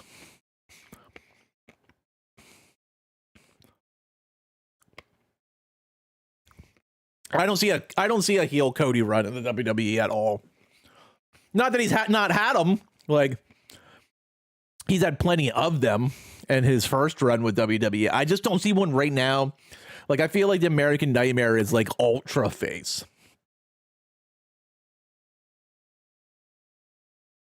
I think the final four in the Women's Rumble is going to be Bayley. I think it's going to be Rhea. Bayley, Liv, Jade Cargill, and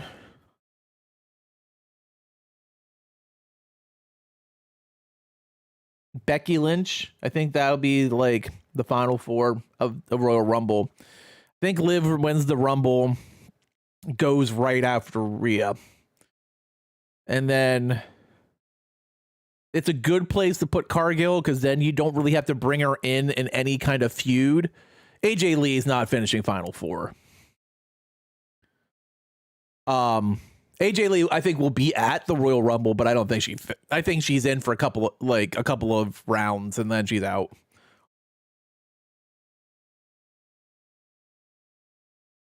You think LA Knight is I mean, LA Knight is great, but he's not like...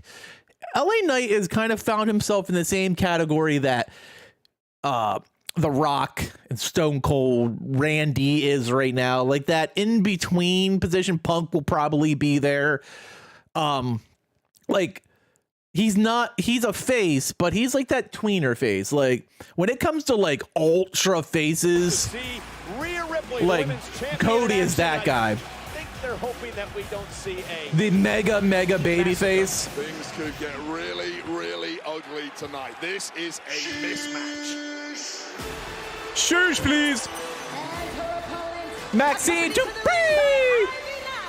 representing Alpha Academy, Maxine Dupree. So WWE encouraged superstars. Yeah, the anti-hero face, exactly.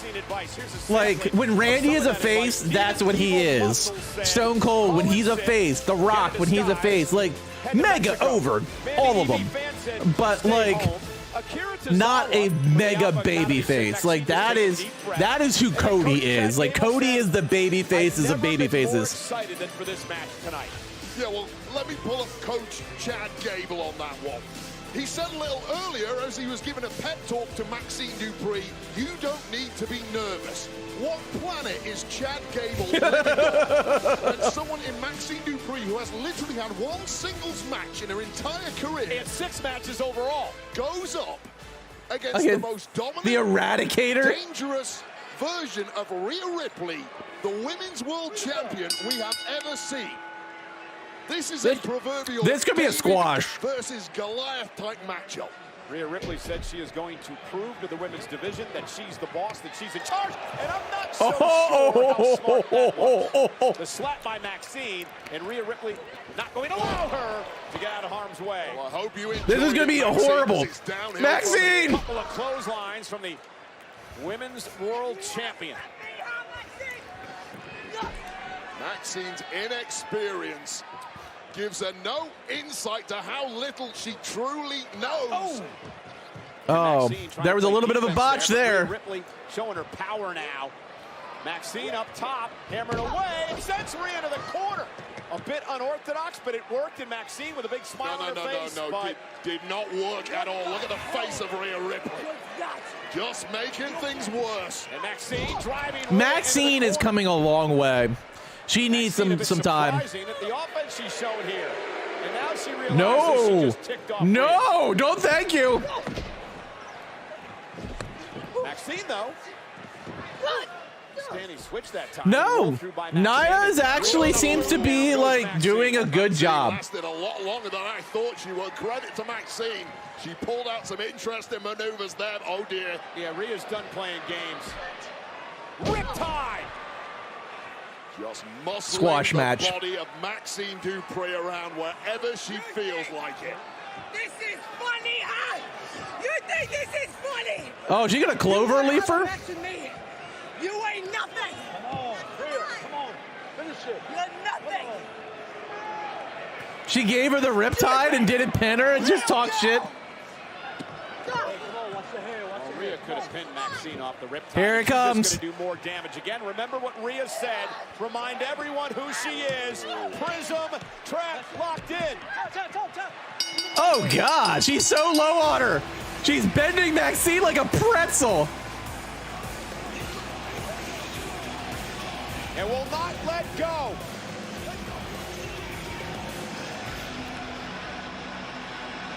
Ivy. And now Ivy Nile steps to the Don't do it. Ivy Nile is the only reason Maxine Dupree did not get savaged. I'm not gonna lie. I would like to see Rhea and Ivy. Like, give that to me right now. Just learned. Well, ladies and gentlemen, as Rhea Ripley celebrates, coming up next, women's tag team action, including these two women in action. I actually would want that match. What is your favorite and least favorite finisher of like all time or currently? It always seems impossible until it's done. Are we getting a rave promo? We wouldn't be where we are today. From Carter and Chance. My favorite RKO of all time? Seth, SummerSlam of all time. Yeah, Seth at SummerSlam in my opinion. Although, like, ripped it off the hinges. Stepped through and chased our dreams no matter what. Bowen off the Star Shooter was really good too, but like Seth at SummerSlam was such a big moment. Randy was so excited he almost forgot to pin Seth. It's only a matter Oh, you of time. mean your favorite is the RKO? You've seen everything Cody My and Katana favorite do, finishing then you have seen move nothing of all yet. time and least favorite. Least favorite's pretty easy. So, and I like Wade Barrett, but do you remember anyone? Does anyone remember Barrett's bionic elbow finisher? What the fuck was that thing called? Does anyone remember that? It was terrible.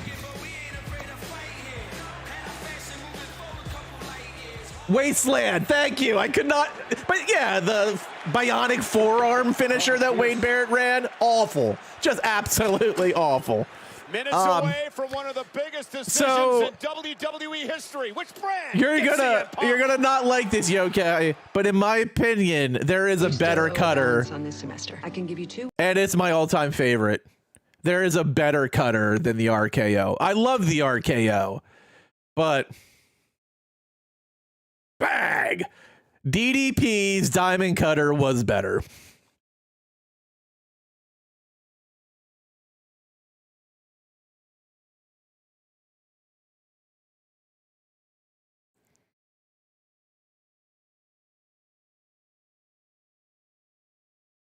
I thought the diamond cutter was better than the RKO. Is it my all-time favorite finisher? No. My all-time favorite finisher, DDP was great. My all-time favorite all right, I've been debating between two.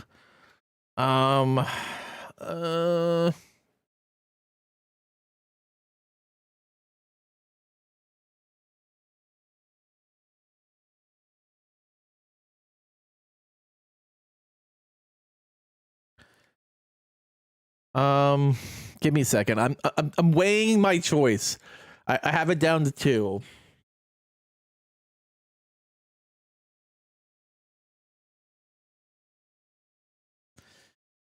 All right. Randy does it with more surprise timing. You knew when the diamond... There was a lot of times the diamond cutter came out of nowhere. Like, I don't agree with that. I mean, the Randy can get it from ridiculous angles, but he was much younger than DDP when he started doing it. But like the diamond cutter always looked cleaner to me than the RKO. My favorite, Jimmy King's crowning, the King. Oh, Jimmy King. Jimmy King's feud with Diamond Dallas Page was that was a brutal one, Snake. I remember that. That went all the way to Starrcade. But the King came back. Jimmy King. Oh, I love that movie. Then that's when frickin' David Arquette then went on to win the championship at WCW. All right, so my favorite all-time finisher is the End of Days. I think the End of Days is one of the coolest finishers ever in history. And I give Baron Corbin ridiculous props for that move.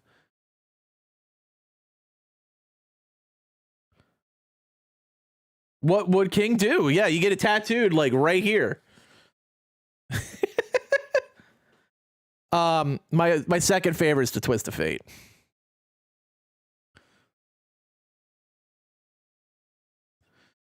I like the RKO though, and I love Randy when he delivers it because he gets so hyped. WrestleMania comes to Philadelphia next April, and WWE takes over the Which one? What? How long have you been a fan of wrestling, old head? Since I was 4. WWE Hall of Fame. Saturday is NXT Stand and Deliver, and Monday the Raw after WrestleMania, the biggest Raw of the year. All those events will take place at the Wells Fargo Center. Which Twist of Fate? For all those shows, like whose version? This Friday, I like Jeff's. In Philadelphia. It's true. You're right. Monday Night Raw, Adam Pearce. Are they doing Punk now?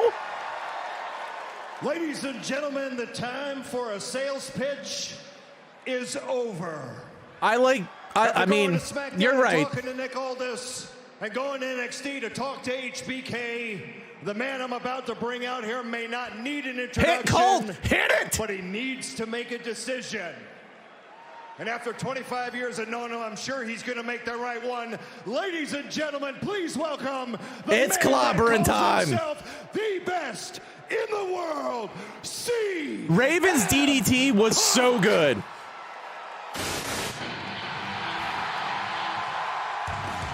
It's clobbering time, Foggy.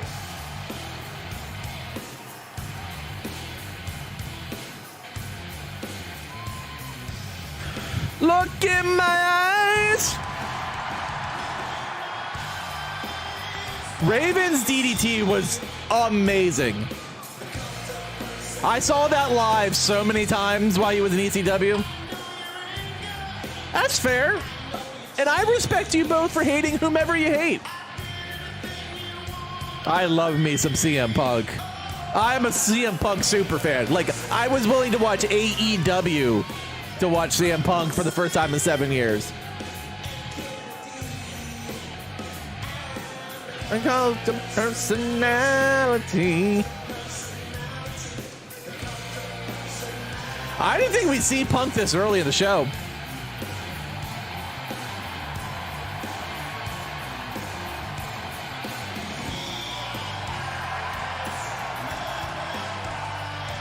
I don't hate, I dislike. Imagine getting the end of days on concrete. I would not want that at all.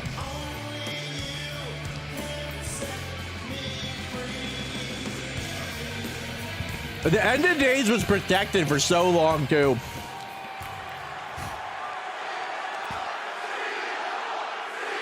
No one kicked out of it until Drew at WrestleMania 38.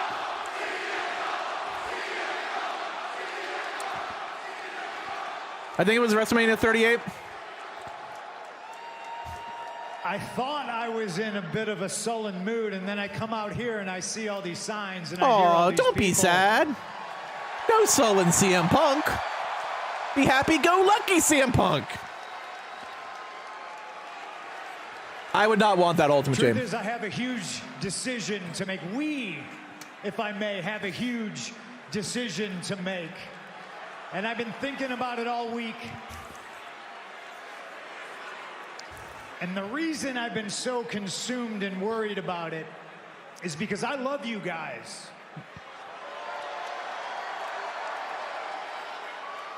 But the truth is, this town and this building specifically hasn't always historically been kind to CM Punk. I walk back here through the hallways. There's a lot of ghosts, ladies and gentlemen, and I'm doing my best to face them head on. A lot of people might not know this, but I debuted in this building. Yeah, was anybody there? I had Mickey James on my arm. True story. We walked down that ramp, we got into this ring, and it was so good. I went back and they said, we're sending you to Louisville, Kentucky. Have fun in OVW. And gosh, I didn't want to go. But while I was there, I embraced being uncomfortable and I learned That's how a to dirty love it. lie, Foggy. Exactly like when I came to the WWE for the first time, man, I didn't know what I was in for, but I embraced being uncomfortable and I learned to love it. I triumphantly returned to this town, this same building, World Heavyweight Champion. I was ready to put on a show for everybody here. And then Randy Orton kicks me in the head backstage. And I wake up and they tell me, by the way, we stripped you of the title, you couldn't compete, you're no longer the champion. And I was like, Cleveland! Again!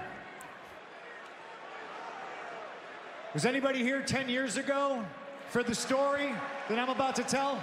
Oh, God. I'm not going to bore you with details because a lot of it is in my rearview mirror. I'm focused on the future. I'm focused on the now. I'm focused on everybody here in this building today.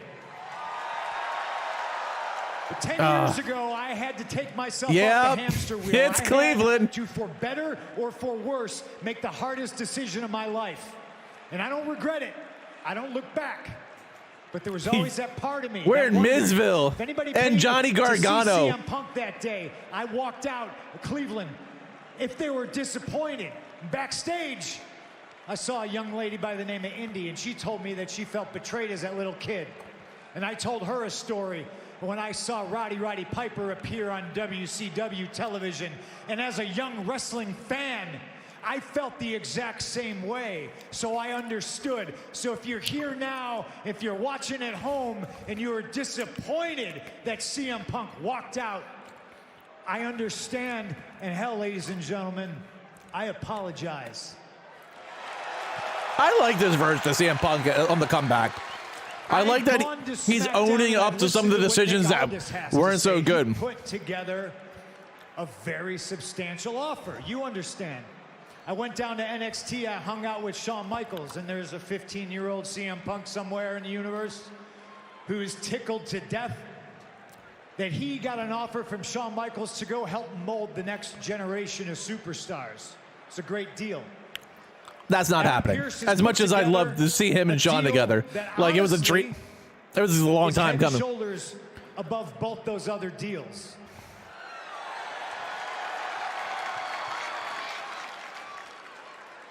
But can I be very real and very honest with you folks right now? My mind was probably already made up when I looked at the calendar and I saw Cleveland.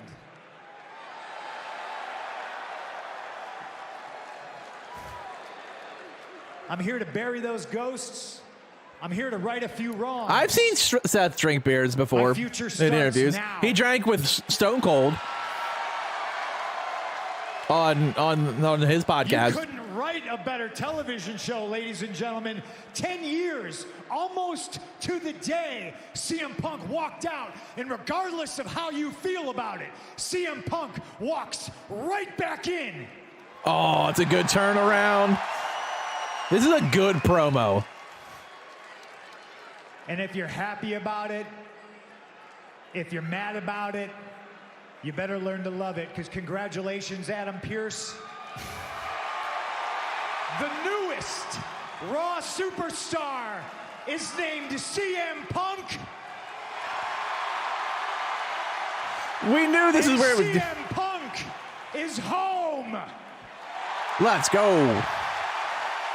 Now we're talking CM Punk, because he's exclusive to Monday Night Raw. Let me sign this fake contract. Boring. Foggy. Foggy. Welcome back to Monday Night. Oh! Uh-oh. Might not be a friendly welcome. It's starting!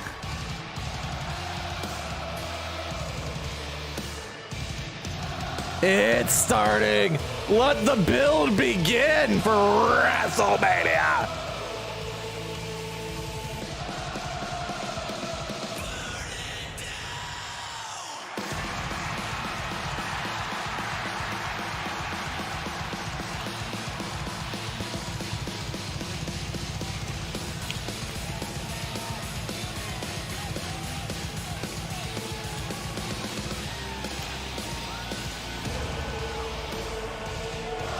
Do what I have to do.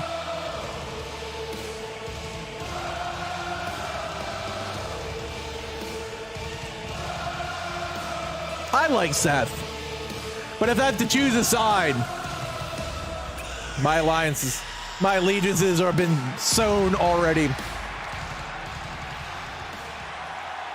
Is it just gonna be a face-off? Let Seth talk. Please let Seth talk.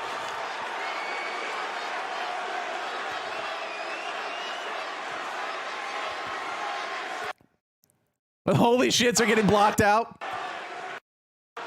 Nice suit. Yeah, he mugged Grimace. How dare you, Yokai? Seth's gonna go to sleep.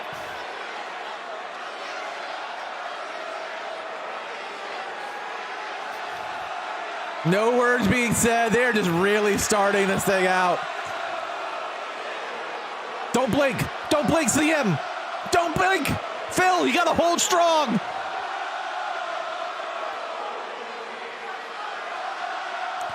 The crowd's kind of split. I like it. I do think Seth's music's a little louder. Give me the mic. All right, let him talk.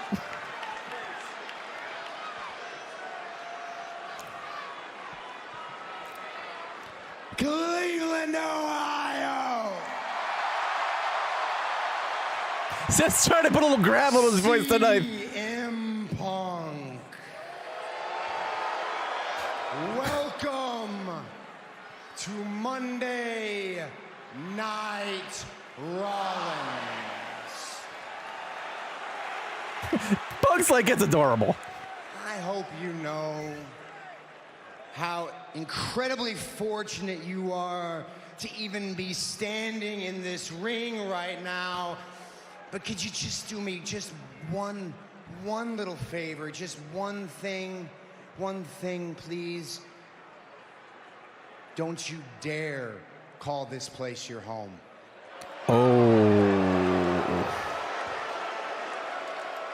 Oh, this is gonna be like one of those feuds that is borderline real, and they're always good.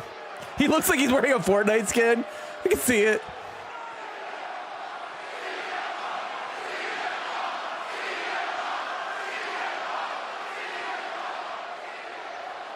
You abandoned this place 10 years ago.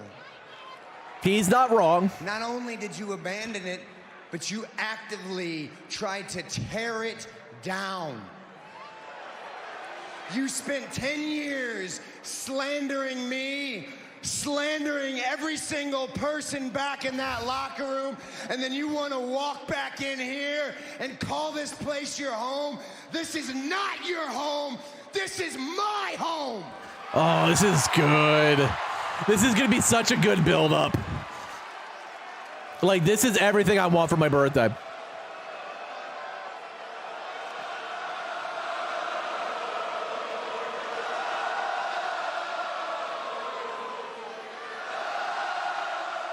I've been here. Everybody in the back, those are my brothers and sisters. Everybody here, everybody watching at home, that is my family, and this is our home.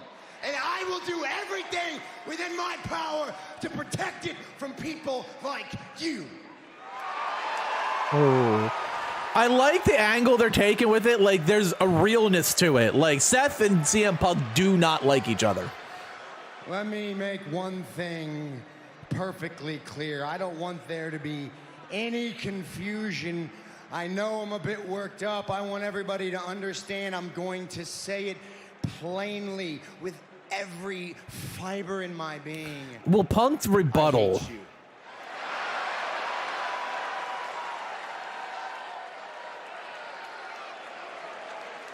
Will Punk get the mic back? But if you're going to be a part of WWE again, then I want you on Monday Night Raw. Because the truth always comes out, pal. The truth always comes out. I know, you know, everybody else knows. This is your last chance. He's probably not wrong. Like, I feel like if Punk does a Punk move again, we're never seeing CM Punk again.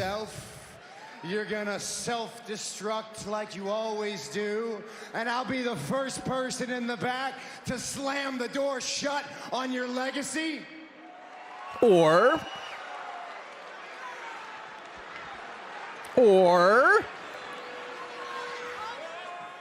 if by some miracle you have changed and you've got any gas left in this old tank, maybe one day you'll be lucky enough to stand across the ring from me in a World Heavyweight Championship match. And then I will expose you for the fraud that you are. I will show you that there are levels to this. I will wrestle circles around you, and I will let you understand in real time what it means to be the best in the world. This is a good promo from Seth. And I love how Punk's just calmly letting him talk.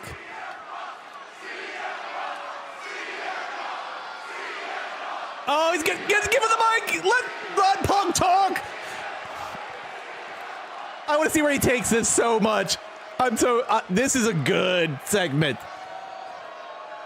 Are you done? That's your one pass, to stand here and speak to me disrespectfully without me coming after you. Nice, Punk. I love him. Just laying it out. I've never asked for anything to be handed to me, and I've always done things stubbornly the hard way, and I'm here to do that. Adam Pearce, where you at?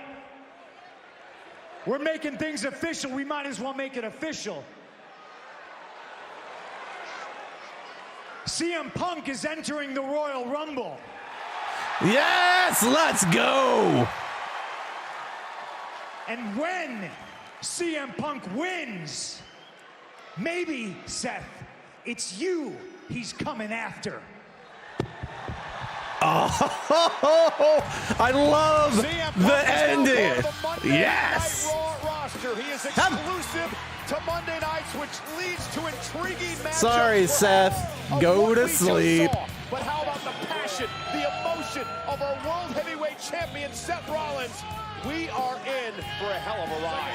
Punk exclusively on Monday Night Raw. It's clobbering time. I'm pumped up. A locker room, maybe not so much. I love what they're doing with this. No one has to be a face. No one has to be a heel. This is just two guys who don't like each other. And those are the best. Those are the best feuds. CM Punk made his last in-ring appearance in WWE. That in the Royal Rumble match. It all comes full circle the last Saturday of January. Well, coming up next on Monday Night Raw, it is the Battle of the Behemoths. It is Big Bronson Reed. He's taking on Ivar. When the feud is so tangible that you can smell the electricity pouring off both of them, that's when it's good. And that promo from Seth, let's be honest, it was 99% true. And the best part is that Punk was like, you get one. I'm owed one.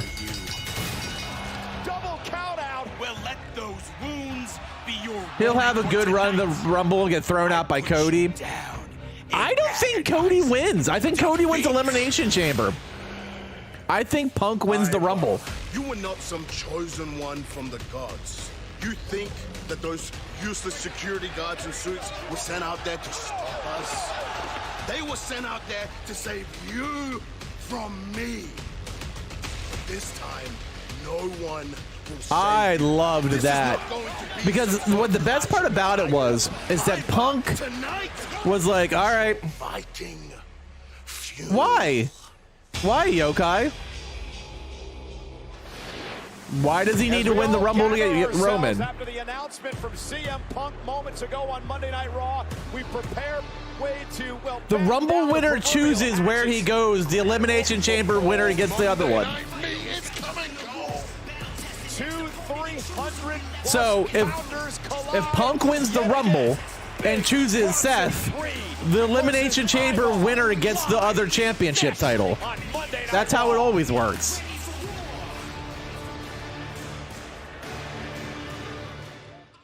So, like, he doesn't have to win the Rumble. If Punk wins the Rumble and takes Seth, then Cody wins Elimination Chamber and takes on Roman. That's what I'm saying. Like, Cody doesn't have to win the Rumble to take on Roman Reigns. Like, they're going to build this all up to the Rumble with And if Punk wins the Rumble, he's going to take on Seth. And that'll be the night one main event. Cody will finish in the top 4. He'll have a chance at the Elimination Chamber. He'll win the Elimination Chamber, and he then gets Roman Reigns on night 2. What about blood points, Uga? Yeah, so like the Rumble winner chooses who they're taking on. Like, for example, when Rhea won the Rumble, she chose to take on Charlotte.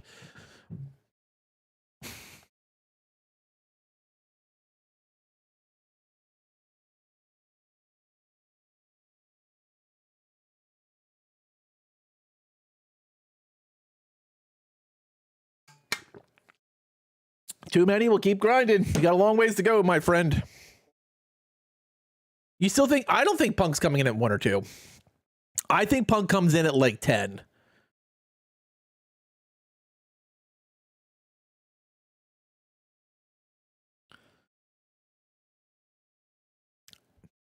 I think number 1 and 2 are going to be...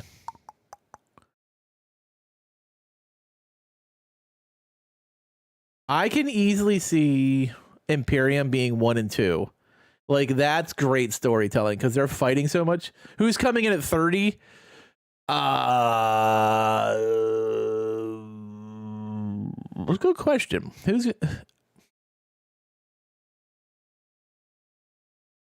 I'd love to see Big E come in at 30.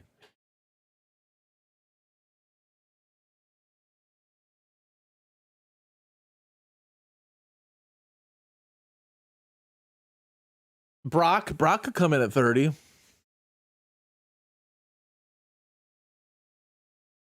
That would not surprise me, honest.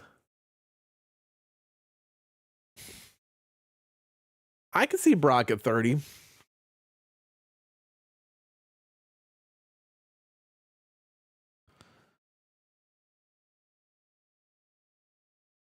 I mean, that would get a massive pop if Brock was 30. I mean, Brock will be back for the Rumble. There's no doubt about it. He always comes back right around Rumble time, stays through SummerSlam, and then goes away again. Like, that's when Brock kind of works.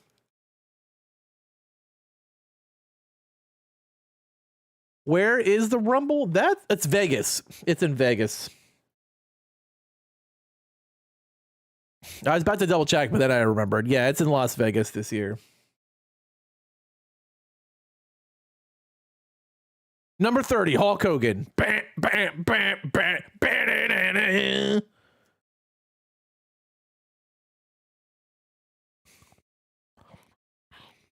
I'm just kidding. No, Hulk Hogan's not coming in.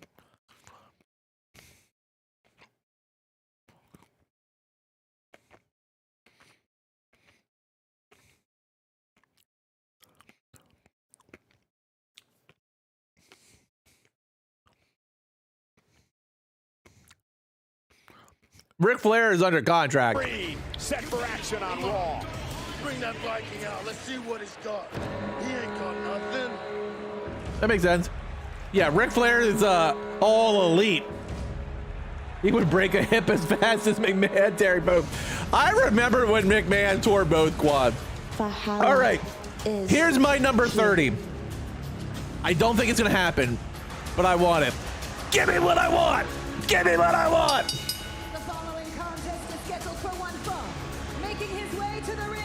Accompanied by Valhalla, representing the Viking Raiders, Ivar! We talk about the size of these men, the girth, the power, but they can move around the ring at times, Wade, like a cruiserweight. Oh, powerhouses that are so big and nimble, it is unfathomable that a human being as large as these two it looks like this. Move as rapidly as they can. And here's the thing, what a spectacle it is when you get two monsters. He's probably going to be there that weekend, though, he's going to get inducted this year. Planet division. I actually texted that to Adam. I mean, if he's going to be probably at WrestleMania for being inducted in the Hall of Fame. I could see him do like one guest spot. Maybe The Rock. see over the course of the next little Just bit to on scare Monday Night everyone, Raw, The weeks Rock's to come, music the hits at fallout 30. of the decision moments ago by CM Punk to join Monday Night Raw. Just to scare everyone that we could have Roman and The Rock. With Seth Rollins moments ago. More on that later on Raw. And Everyone would be terrified. Be like, oh God, it's going to happen. Now, this is an important matchup, Wade, because both of these Do men you have been smell? jockeying for position to try to La, la, la, get la, an la, la, la, la, opportunity la. at Gunther in the Intercontinental Championship. You win here tonight, perhaps you get an opportunity down the road. Well, they did. We need to stop eating them. Sorry, Foggy. I can't help myself. I got a problem. Fought all the way to a double count out and continued brawling all the way to the locker and take Bully squad. And this kind of power from Bronson Reed is something that Ivar, as big as he is, has never really experienced. This is some big, meaty men slapping meat. Run over by a bulldozer as Bronson Reed just takes the fight to Ivar. Well, the fascinating thing about these two fights, I wouldn't mind Big E hitting at 30. Bully their opponents. Could you imagine if Big E shows up? Crazy seeing how they react when that gets taken away as we take another look at Ivar getting turned inside out by the big. It's your boys, the New Day. Ivar fighting back. I do remember when he did that. Like, everyone wants Rock and Roman for some reason. I don't know why. Could you imagine if The Rock comes out at 30 and everyone thinks he's going to win, and then he just gets tossed by CM Punk? Center of the ring. Colliding. And Ivar going to roll out for a Be like, get out of here, Brahma Bull. Right in front of us. Not quite sure who got the worst of it. Both big men feeling a little hurt right now. And then staring across the ring at one another. Hey, want some of this? Two big bulls going at it. Two big bulls who won't take a back step. Oh, good gravy. Flying big mate. Big, meaty men flying at each other and then slapping me.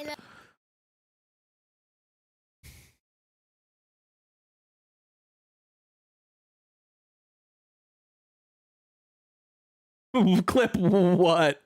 Big, meaty men flying at each other and slapping meat?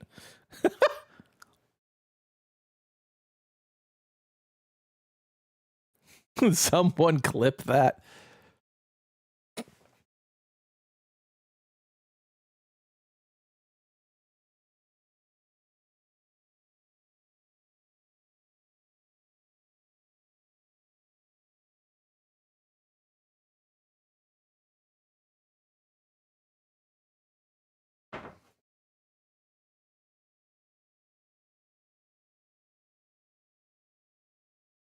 What is my favorite meat?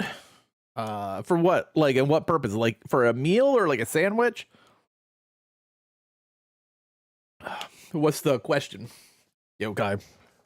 Could you be a tad more specific? Favorite Met? Oh, what do you mean? Like, favorite? Oh, my favorite, like, New York Met? Sorry, I wasn't sure where we were going with this. My baseball team. Like of all time or now?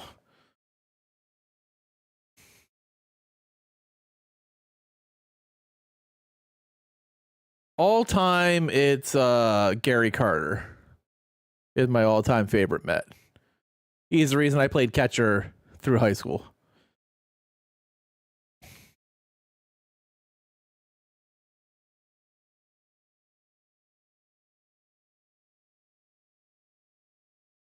What's my favorite carpet? Shag. Ayo. Ba-dum-bumps.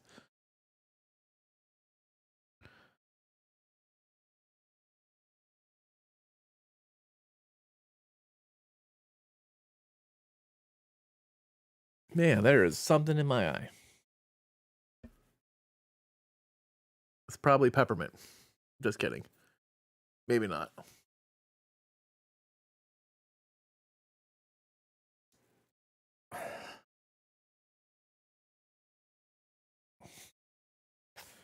Am I a New Yorker? No, I live in Pennsylvania.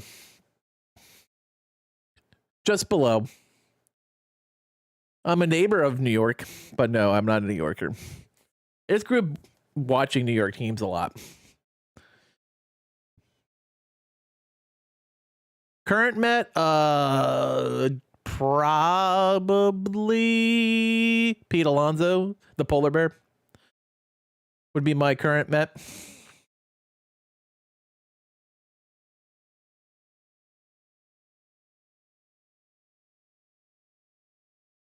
You're from upstate New York? Nice. Adirondacks area? Or Buffalo? Night already here tonight on Monday Night Raw. CM Punk has decided to sign exclusively with the Red brand. More on that. What a shock. Tonight, No one saw CM Punk going to Raw. Big, meaty men slapping meat. Each other during the commercial break. Both monsters throwing the heavy leather at one another. another. Look at that Spinebuster! Power sit out! Spinebuster by Ivar in a kick out. That was incredible. I know exactly where it's at. This is a splat. Oh, goodness. I got engaged in Ithaca. The commercial break.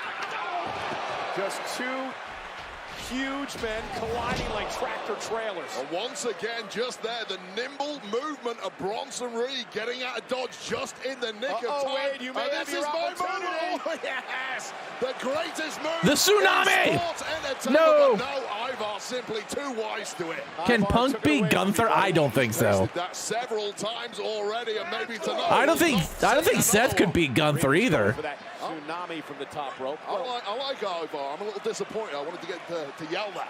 And now Ivar heading up to the top rope. You can hear my East Coast accent. And Ivar. Oh! Good gravy.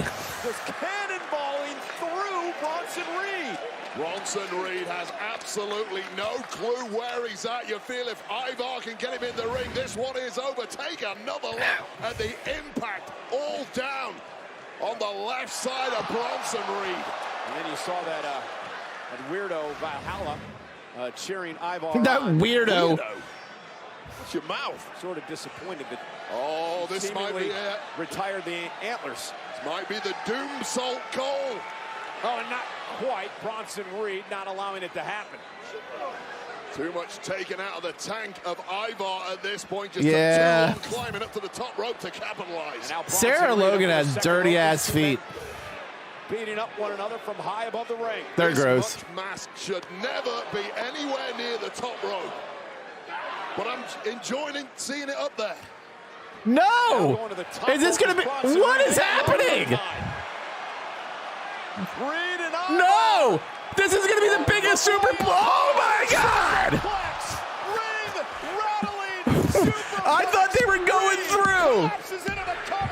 The superplex finish. What?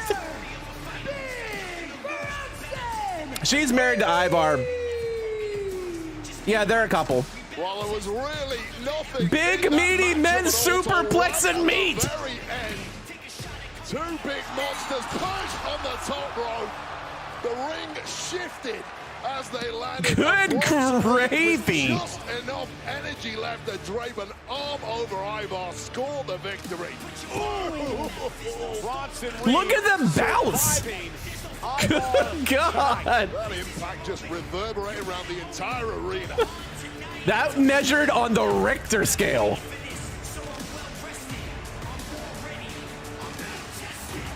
Oh, more CM Punk clips. Give it to me. Hey guys. Judgment Day. Where's Rhea?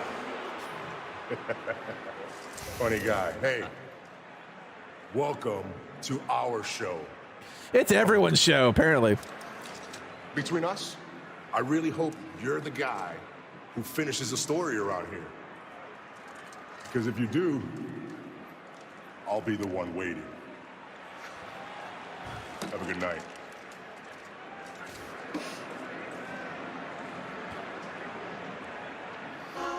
It's a different world than it was 10 years ago. CM Punk. Enemies everywhere you look. Neither, actually, Yokai. I'm a Bears fan. Chicago Bears for football. I'm not a Jets or Giants fan. Duh, Bears.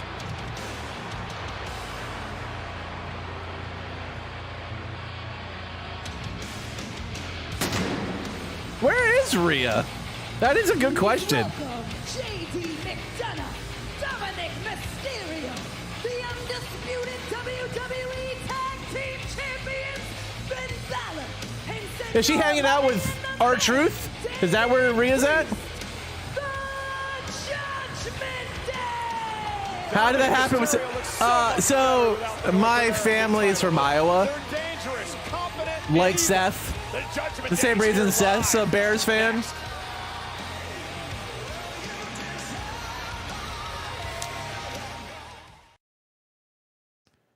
She's pooping?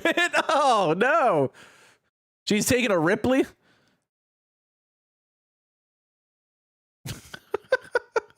God.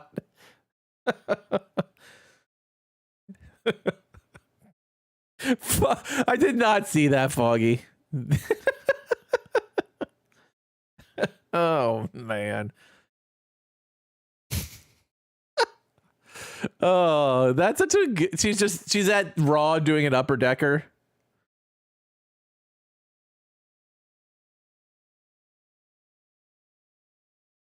This is how Judgment Day runs this show. We're doing an upper decker.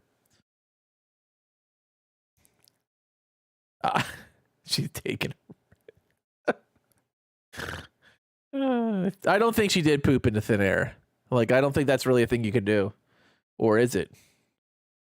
You could use it, Foggy. I give you full blessing.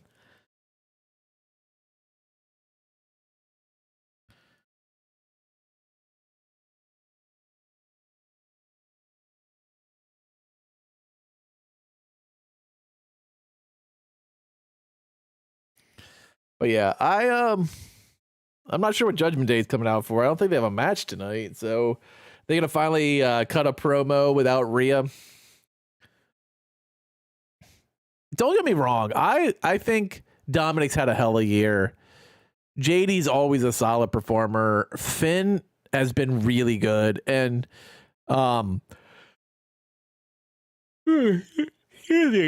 Send Your Money in the Bank is awesome, but like, I feel like they need to find a direction. Judgment Day is like, I feel like since they won the tag titles have not been so nearly as like focused. I think R-Truth might help that though if he decorates the clubhouse. Judgment Truth.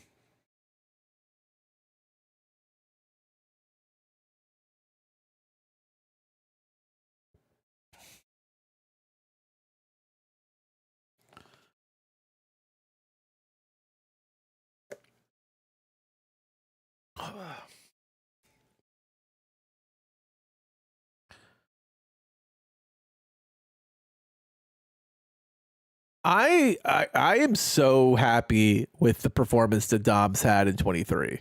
Like, I remember when him and his dad won the tag titles, and I was just like, man, I don't think Dominic has it in him. Like, he is fucking awful. And then the whole time he was a face, he just floundered terribly.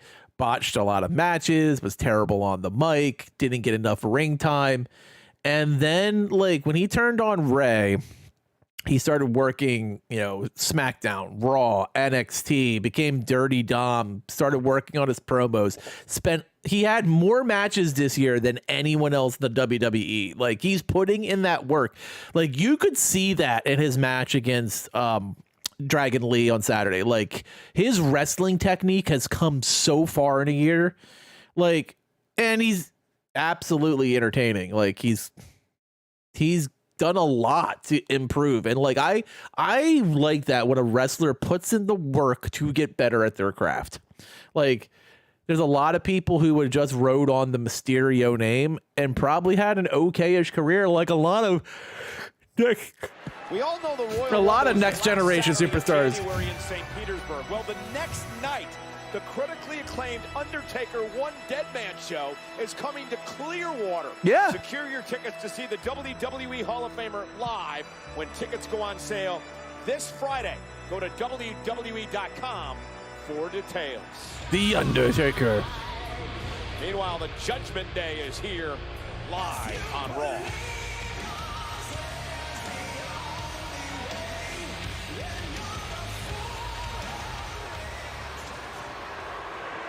You know, I can't help but feel the need to remind everyone just who we are. All rise for the Judgment Day. Oh, I haven't heard the all rise in a while. All rise. And all rise for the only two-time undisputed tag team champions, Damian Priest and Finn Balor. So Cleveland, the Judgment Day are in town. Step up and get put down. We have a Can simple message. So can we just break the tag titles or just make one belt? Like, it's enough. Walking around with two belts is ridiculous. It doesn't matter if you're a returning superstar, and it doesn't matter if you're a new superstar like the Creed brothers. You're all officially put on notice. The Creed.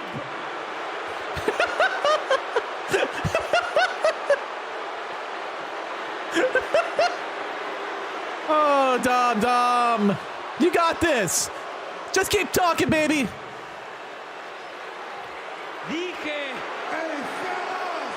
Hey, guys. Fellas. R-Truth.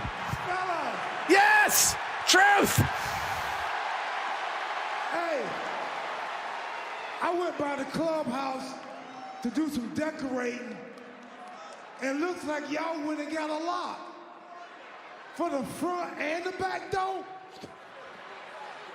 And how y'all gonna have a holiday party and I don't get an invitation? Truth! This is not some kind of holiday party that you're walking into. And if it was, you wouldn't be invited. Oh, JD. Take it easy, dog. Relax. Truth. Come in the ring. I kind of want to hear what you have to say, man. Like, I love how Damian is already like breaking. Like, R-Truth is gonna be so good for them. Wait a minute, y'all. Hey, I got a lot of ideas that I want to share with y'all for Judgment Day that's gonna help the group out. Right here in Cleveland. Yeah. I want to hear him. Can I? Yeah, let's hear it. Let's hear it. Okay. First I think we gotta kick JD out. I'm sorry, dog. Nobody likes you.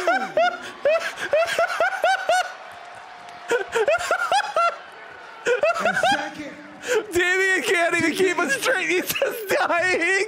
You gotta stop calling yourself the boss. No, I think you're a fantastic boss. I like you being the boss, but it makes mommy mad. Mommy get upset, then mommy be getting confused. We all get confused. True, man. You're a funny guy. I understand why people like you. The locker room likes you. I like you.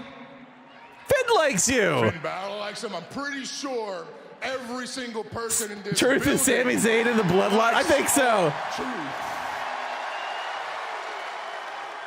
What's up?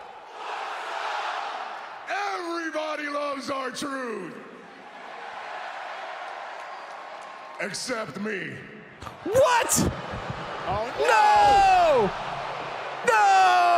Oh, the rest of these losers. Fucking This is 4-on-1. JD. No way to treat a fellow member of the Judgment Oh Day. my God! They turned on him. How could they do it? Ridiculous. R-Truth is out here having a little bit of fun, and now gonna get some backup. The #1 contender. The Creed brothers are coming to see the truth. Julius and Brutus, the Creed brothers are here. Still 4-on-2 goal at this point. Truth is down and out. Well, they already took out Dom and JD McDonough last week. No, Truth. Flattened here by the Judgment Day. Now McDonough and Dominic all over Julius Creed. The sign of inexperience from the Creeds, thinking they could do any damage They here. were doing the right thing to come out here. And look at Julius Creed. Oh. Oh my goodness! Julius can clear house himself. Brother Brutus. What's going on, guard? There goes Finn. Oh, no, Finn's still in. Jesus, that drop kick was like 9 feet high. Looking for south of heaven. On 2 men. Not gonna happen. Down goes Priest. Good gravy. They're the #1 contender. How could they attack their teammate R-Truth like that? Boys, I told you, well, regroup. You gotta be careful with them. They're the real deal, man. Stay back.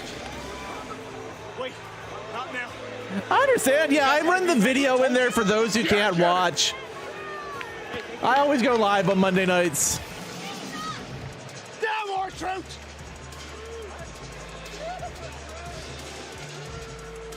How could they do that to R-Truth? Oh, Drew McIntyre. Probably getting all that butt hurt. I don't care about your story. I sure as hell don't care about Cody's story. I care about finishing my story.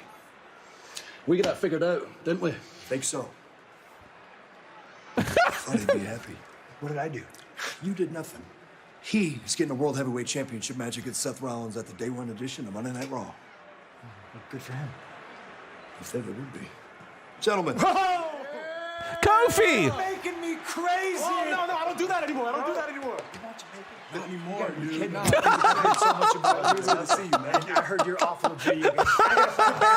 You guys, I'll catch up. Glad you're here, man. They referenced the Jamaican story. You guys are here. Look, I had an idea that involves the Intercontinental title. Wanted to run it by you guys. Maybe we should do it tomorrow. Okay. Come on. Let's go, man. I can't believe they just referenced the Jamaican Me Crazy story with Kofi. Adam Pearce needs an assistant. You know right. McIntyre rolling to the World Heavyweight Champion. Oh my God. San Diego. That's hilarious. Wait, is Day 1 back? Oh yeah, that's I guess it is Monday Night Raw is going to be on. I was thinking Day 1 PPV, but I guess they will have a Raw on New Year's Day. You want tag team gold, you got to keep winning. They hope to keep their winning streak intact, but they have to face Candice LeRae and Indy Hartwell. Tag team action live next on Monday Night Raw. Oh man. Tomorrow night, as the time. Oh man, that I haven't thought about the Kofi when he had the Jamaican accent and everything in a long time. The fact that Punk referenced that shit, I can't believe that. That is fucking hilarious. I don't do that anymore. Jamaican me crazy.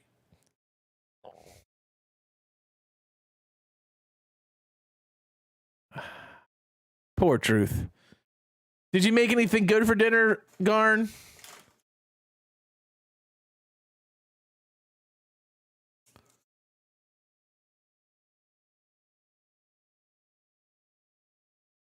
SOS.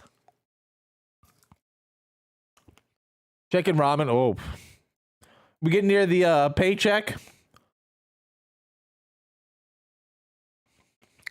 You should Frank's Red Hot on it. I mean, that'll help it.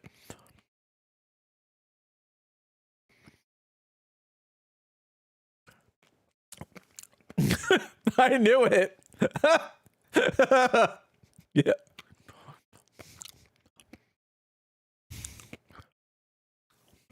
We've all been there like, what do we got? 69-cent ramen, baby.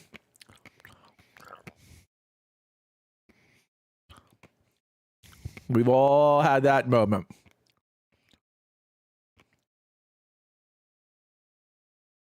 I got stuck shell. I got 3/4 of my check last week for things I didn't want to pay. Bills are fun, aren't they? They're always entertaining. I know how you feel. Like I had last Friday, I wasn't sure I was going to be able to stream because my car wouldn't start. Fortunately, it turned out to just be a battery, but it still sucked paying like $280 for a battery. So I get it. I was like, well, that's going to take a chunk out. I totally understand.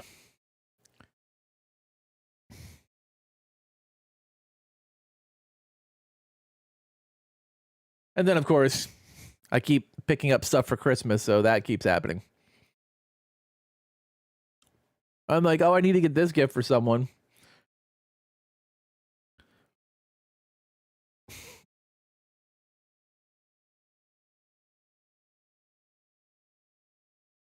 I wonder if the new Dragon Ball skins are going to come out tomorrow, because if they are, I can send Vegeta his Christmas gift. You got into a fender bender? Oh, no.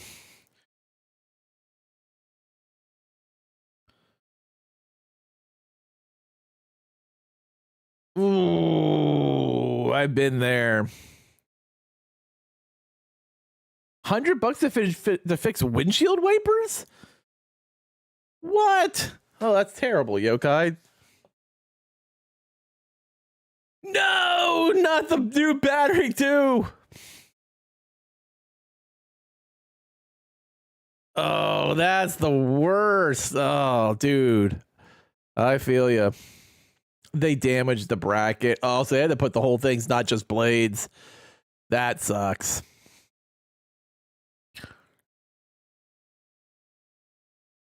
Yeah, my battery was like 280.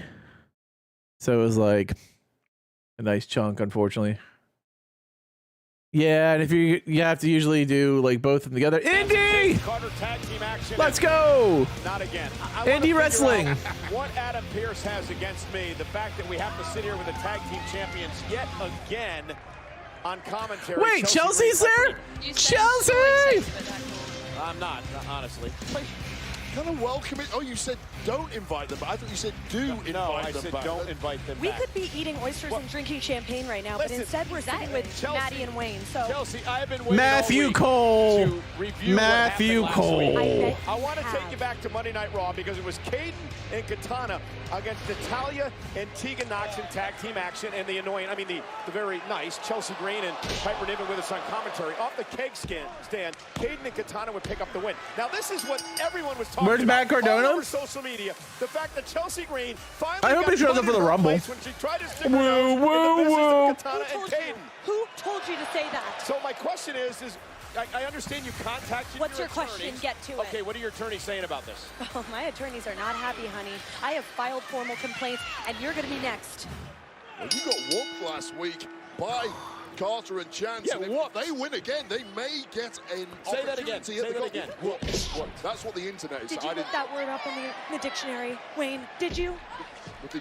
Oh, and this is a big matchup because the winner of this match could perhaps find themselves an opportunity to tag titles down the road.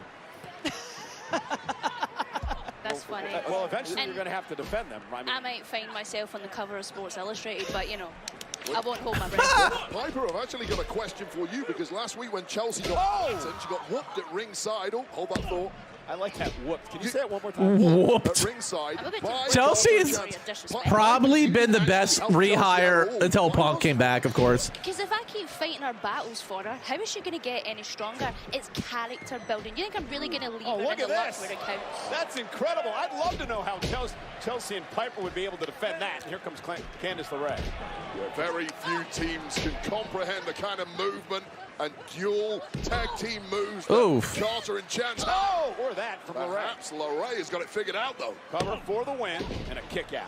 I love Candice personally, but she's always sloppy. I can't stand you either, Chelsea or Piper, and Natalya and Tegan Knox looking on. Listen, Cole, people don't have to like us, but one way or another, they will respect us. Well, You tell him, people Piper. Respect you and like you, Piper. I understand that. Chelsea, that's a different story. That's what my sources tell me. I'm going to let Nick Pierce hear from me. Cover. You've done it now. Is this enough? Oh, and breaking things up. I just want to let you know, Chelsea, Matthew Cole. Yeah, Dewdrop gimmick was terrible. I like her back being Piper Niven. She's very similar to her character that she was in NXT, which she was a lot of fun. And like her with Chelsea is such a good pairing. By Andy Hartwell. And Indy looking impressive as she tags in Candice LeRae. Yeah, LeRae and Indy Hartwell have quite the tag team history together. Used to be NXT Women's Tag Champs. Oh. Yeah, well, we're not in NXT anymore, are we? And Cade, the longest reigning NXT Women's Tag Team Champions ever, roll up now. Well, funny you say that because we're actually a shoe-in to become the WWE reigning tag team champion. And Katana Chance going to go up high. And here we go. That is called the after party. And it's party time for Caden and Katana. They are pushing them now. Like, Caden and Carter and Katana Chance had disappeared for a while. And now they're starting to give them a push. You want to come back again next week? Come on, I can bring it back. I'm sure you're going to invite. I'll extend an invite. You tell them, Chelsea. You tell them. The momentum continues. Overrated. Boy, she is just annoying. Johnny Gargano with the Cleveland Browns belt. That makes sense. Yesterday, I smashed the guitar, and tonight, Monday Night Raw, in my hometown of Cleveland, Ohio. Dude, I love it. I love the sounds of it. But for real, can we trust him? I don't like him, but it's the right place, and he wants the match really, really bad. Interesting. So very interesting. You know, all day I've been hearing about a mystery partner of yours. Make me wonder. Wait, possibly is The Miz and Gargano gonna go full Cleveland?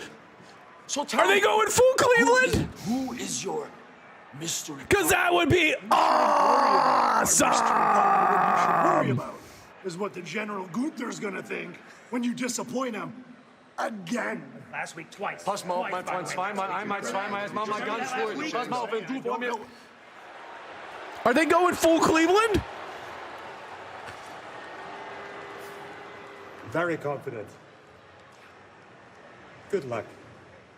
I highly doubt you're gonna find somebody that wants to associate in public with two weirdos like you.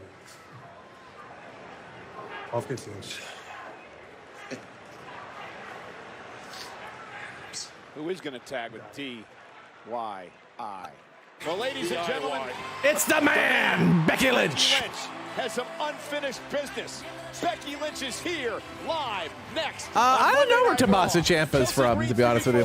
Give me a break. That is definitely... I can tell you. Give me a second. I'm not sure where Tommaso Ciampa's from.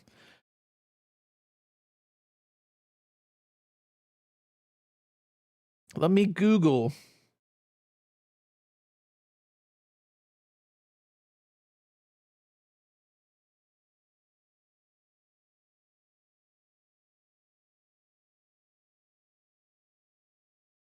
All right, let's take a look here.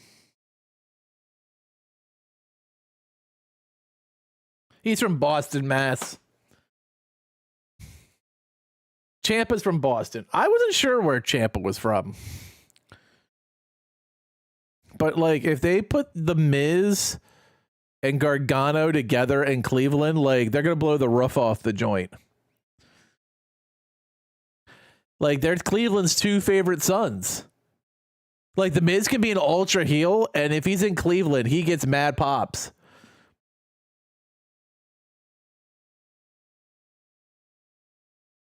With his Goldie.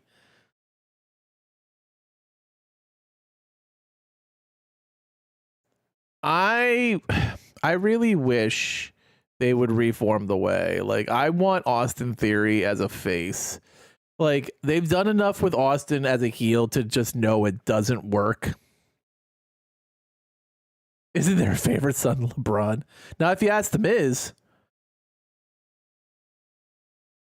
like, they've done enough with Austin Theory to know he just can't, he's not a mega heel.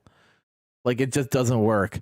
But when he's goofy, like, face Austin Theory, like, he's so good. Like, his ring skills are not the problem. It's just the character. And, like, when he was in The Way, like, that version of Austin Theory was so good. Like, that's when I became an Austin Theory fan, was Austin from The Way. But now, like, Vince mega pushed him into ridiculousness and never really clicked with the audience at all. And it's not an in-ring issue because like Austin's wrestling is really good, and he's been somewhat funny with Grayson because he at least gets to be more goofy again, which has been helping him. But like, I still think he's better as a face and would probably behoove him.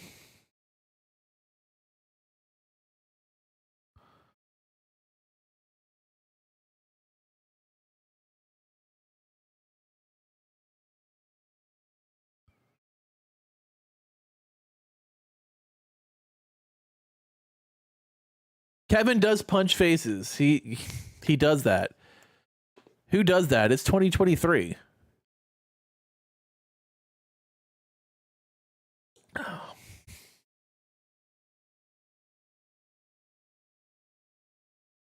So let's see. We got Cody's going to be the main event. Becky's coming out to challenge Nia Jax. And I guess we have a 6-man tag with Imperium versus DIY and The Miz.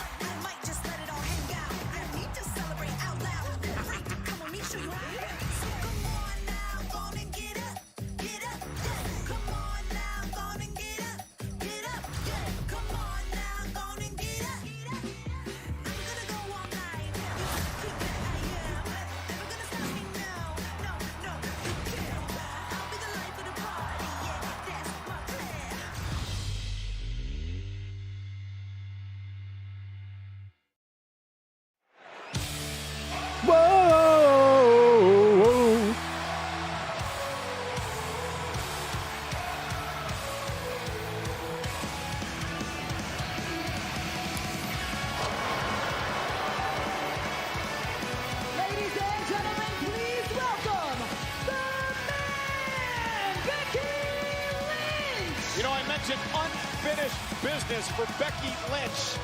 5 years in the making. And it has to do with the irresistible force, Nia Jax.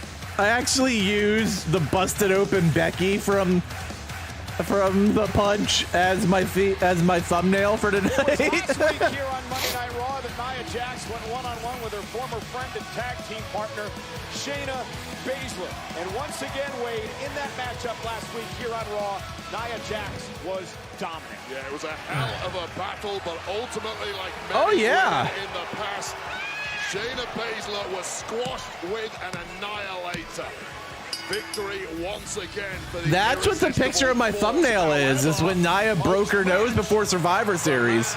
Becky Lynch, who had crossed words with Nia Jax earlier in the evening, stormed the ring. There was blood everywhere. That's when she became the man. The man has a long-standing score to settle with Nia Jax. Nia Jax blamed Becky last week for interrupting her victory and, quote, stealing my spotlight.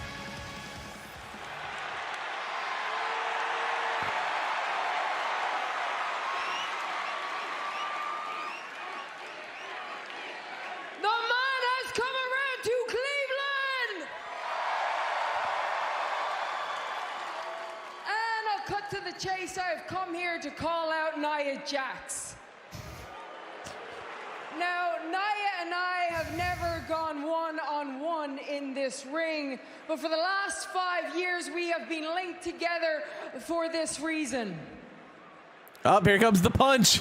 Well, this was over 5 years ago. It was Team Raw and Team SmackDown, a massive brawl before Survivor Series would take place. Now, this coming up is the right hand heard round the world. Now, watch the shadow in the background, right on the nose of Becky Lynch. This right by Nia Jax would break Becky Lynch's nose. And then the iconic moment when the man, Becky Lynch, would take over. May seem petty to bring it up Face now, breaker Nia. Damn it, I'm petty. And considering for the last 5 years, yeah, she got her straight. Has tried to use this as a burn against me. I think it's time that we get to the root of the problem. Now, for the last 5 years, Nia and I have kept missing each other. I went on to main event WrestleMania. She went on to get fired. She went on to get double ACL surgery because Nia is a woman so unlikable that even her own knees wouldn't stand up for her.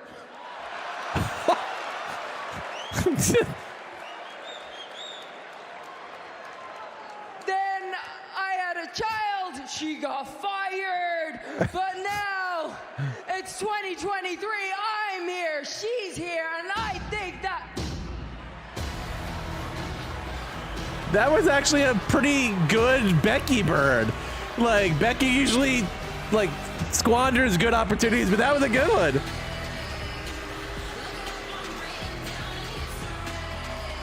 The irresistible force, Nia Jax. Becky alluded to it, Wade. These two have never gone one-on-one. The man! Feel that's coming. Nia Jax is certainly dressed for combat right now. We might not have to wait too much longer. Oh, I think they dragged this out to day one. I think they're going to make day one a pretty good show. I feel like day one's going to be boss as fuck.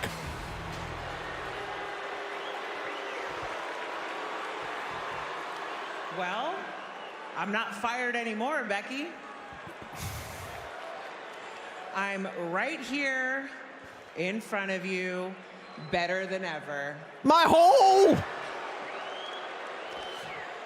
And you know, that punch you just showed, that was a lucky swing. A lucky swing that almost ended your career. A lucky swing that I didn't even get all of it.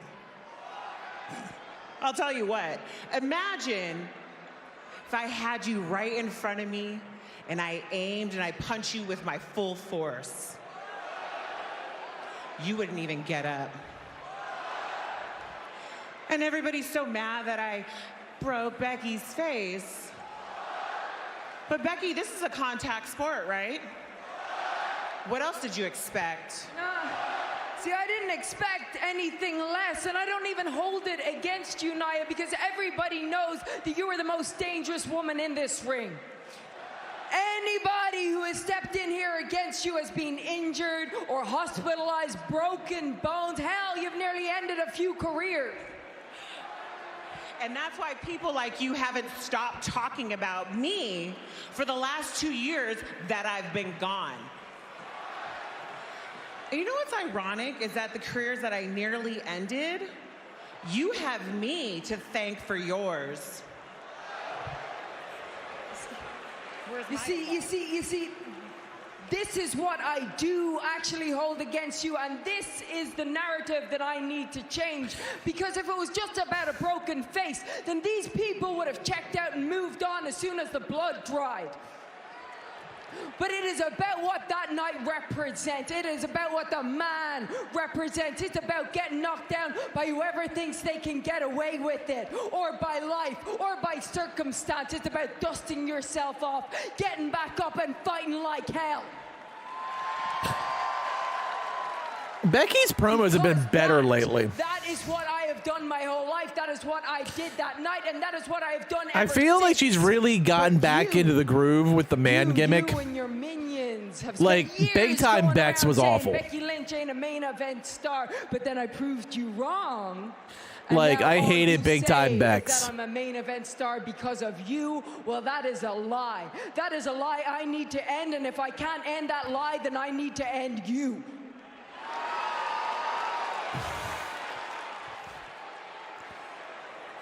Oh, I get it. You need me. You need to prove to everyone here that you're just not about that one. She's a much better face. Like, some people are just better on one side or the other. Like, Becky's a great face. Wasn't just some accident after Big Time Bex was terrible. Like, here's the thing. Nia Jax has known for being unsafe. But she was always good on the mic, and she was always good as a heel. I'll tell you what I Like, need I'll right give now, Nia the I credit need where you she to deserves shut it. the hell up. And it looks like she's doing better not being so sloppy this time around.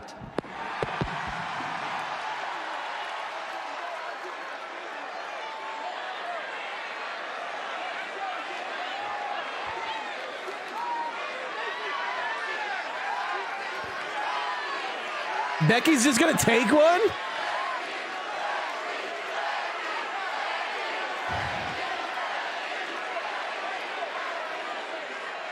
You need this a lot more than I do. I like it. I'm getting invested in a Nia Jax feud. What the fuck is happening? Hunter, what are you doing to me? What are you doing to me? Making Becky wait. This is a day one match. Absolutely.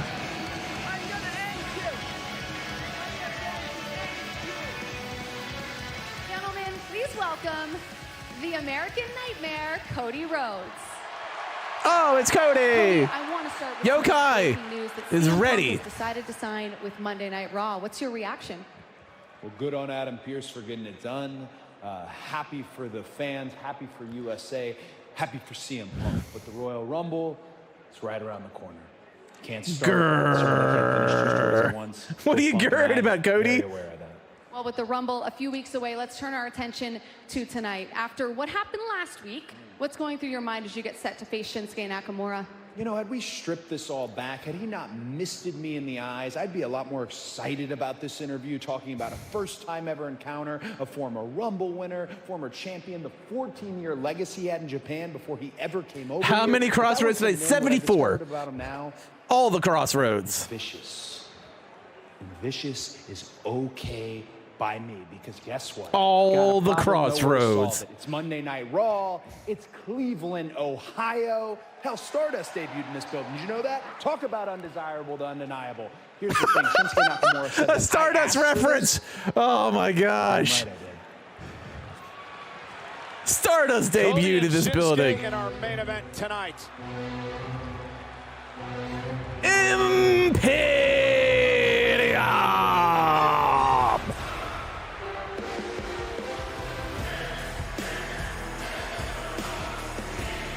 Did you know Stardust debuted? Tag team match scheduled for 1 fall. Introducing first, Ludwig Kaiser, Giovanni Vinci, and the Intercontinental Champions, the Ring General Gonta, Imperium!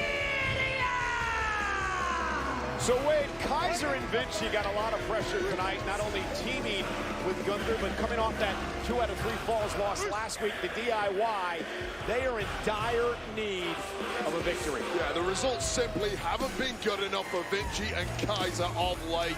With Gunther around, they better step it up. It's got to be The Miz, right? It's got to be The Miz. Come on! Gargano and Ciampa picked to be their partner. We'll find out. I came to play! Oh, give it to me.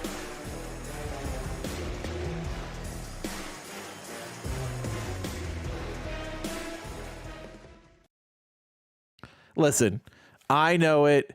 Cleveland knows it. We all want The Miz. Roman Reigns returns to handle tribal business. You already know who the GOAT is. Acknowledge me. Plus, the first round of the United States Championship Tournament continues. The broken-handed Kevin Owens goes one-on-one with Austin Theory, and Shawn Michaels has selected him.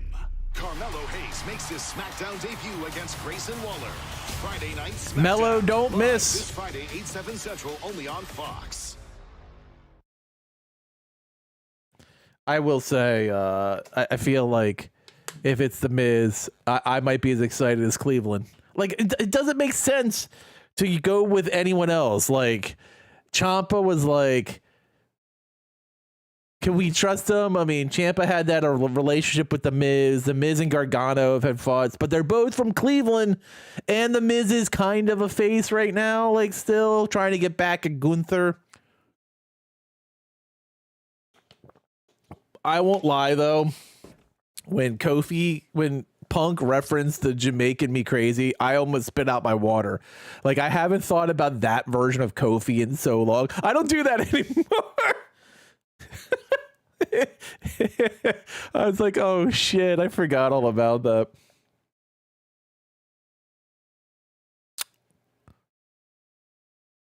I am all about second chances, and if Nia's not hurting people this time, like the biggest problem with her last run is that she just kept injuring people, like Becky's face, like broken ribs, like everything she did to people.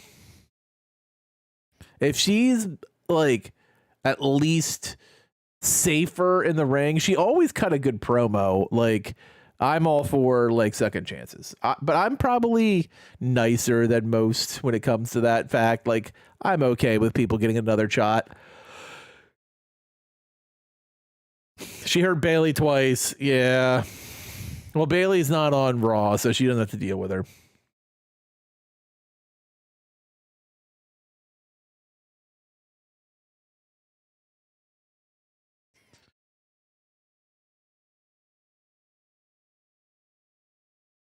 I think if Nia's safer, she's an asset. If she goes back to her own ways of like hurting people, she's not. Because then you're putting superstars on the shelf.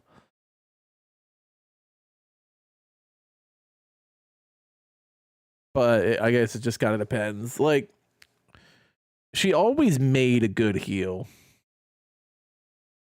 You want Bailey and Sasha together again? I think that's going to happen. I think everyone in wrestling now knows that the deal between between Mercedes Moné and AEW, it did not progress forward. Her deal is done with NGPW. She's a hunter girl. Bailey's her best friend. Like, there's just so much writing on the wall. We all know Bailey will probably go face. My guess is the 5th of January is when they finally turn on her, just in time for her to gear up for the Royal Rumble. And it makes a lot of sense. What I want is Sasha Banks to come back, but have more of a Mercedes Moné personality. Because I feel like her personality she was cultivating in New Japan was actually pretty interesting. Like, it was a much better gimmick than the Sasha Banks gimmick. Set for 6-man tag team action here tonight on Monday Night Raw. And the ring general Gunther explaining to Kaiser and Vinci, you better get along, you better win.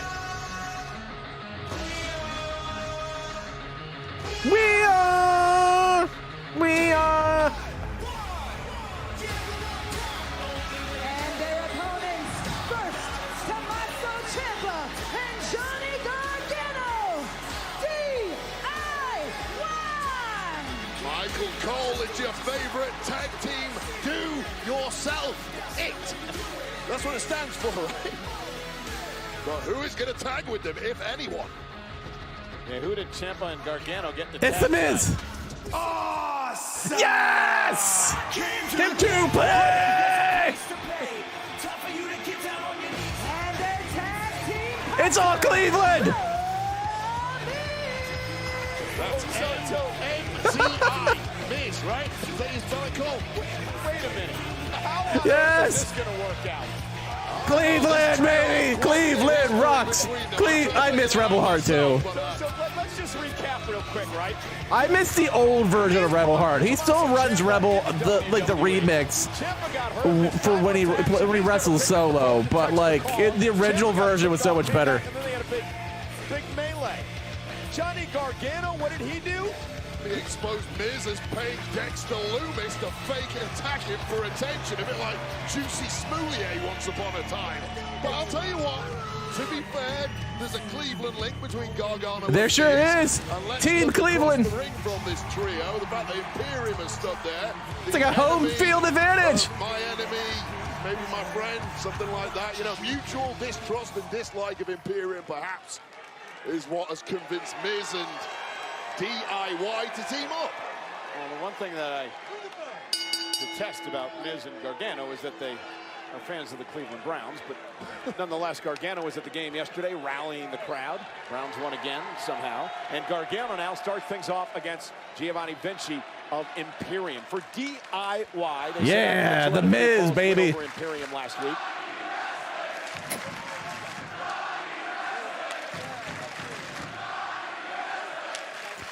Like, Cleveland's behind this team. In Cleveland, and the Intercontinental Champion Gunther decides, I want to start this match.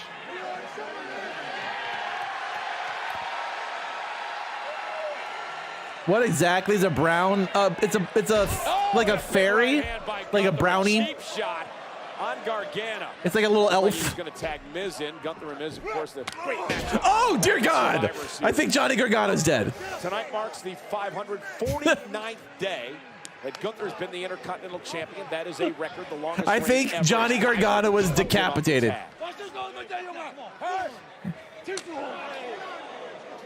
And again, just so much pressure on Kaiser and Vinci tonight. Yeah, this tag team within Imperium, Kaiser and Vinci, they're Rest in peace, Johnny. Of late. Constant mistakes. Man, Gunther just cuts through people. Gunther's going to make sure that does not happen because the ring general does not take losing lightly. This trio of Imperium have been together for over 3 years, including their time in NXT and even competing in Europe. They know each other so well. You never saw these issues up until 2 or 3 months ago. Ciampa's legal. Not sure that Vinci realizes that he does now. And the double team now from DIY. Such a well-oiled machine, DIY. Massive balls. With Imperium. Said it felt like the beginning of something special. Yeah, I saw a lot of Walter, a.k.a. Gunther's job. But I spoke too soon. Completely chopped down there was Ciampa. And now Gunther goes on the attack with a big boot, collapsing the face. Man, they have made an absolute megastar out of Gunther. Like an absolute megastar. The man has never lost since his call-up. Like, that is ridiculous. He's never lost a singles match since he's been called up to SmackDown. Or now he's on Raw because he was selected in the draft. But, like, they have absolutely... Like, he leaned down so much. Like, when I saw Gunther, I couldn't believe, like, how much in shape Walter had gotten. Like, and he puts on, even when he was bigger, he still put on absolute bangers. Like, I am just ready for Ilya Dragunov and Gunther to square off again. Like, I just want it so bad. So bad. Did you ever see Walter versus Ospreay? That was a fucking match.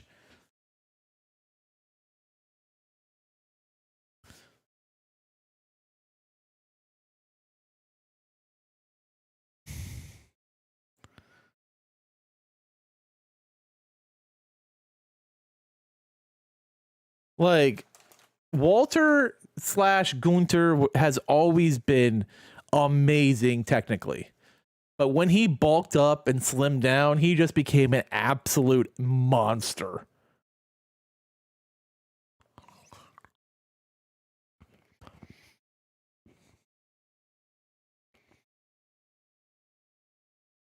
It was.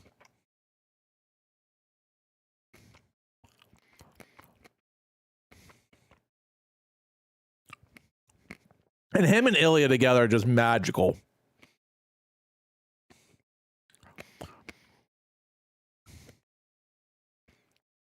Sometimes there's wrestlers who just fit so good together that when every time they're in the ring together, it's just absolute magic. And Ilya and Gunther are exactly that pairing. Like, every match they have together is an absolute barn burner.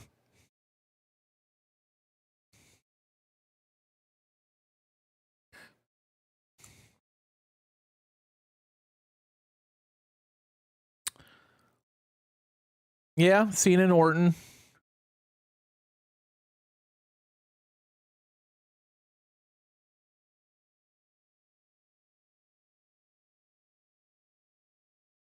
Trying to think of those, like, groupings that were really, really good together. Cena and Orton definitely was one. I think Cena and Punk was better. Cena and Edge was also very good. Like, Cena had those 3 really great feuds. Cena and Edge might be the best one of the 3, to be honest with you. For Monday Night Raw, this is a 6-man tag team matchup. It is the Imperium against the unlikely team of DIY and The Miz. Oh my goodness. The Rock and Austin were always great together. There by Kaiser. Now Big Gunther in to pick the bones of Ciampa.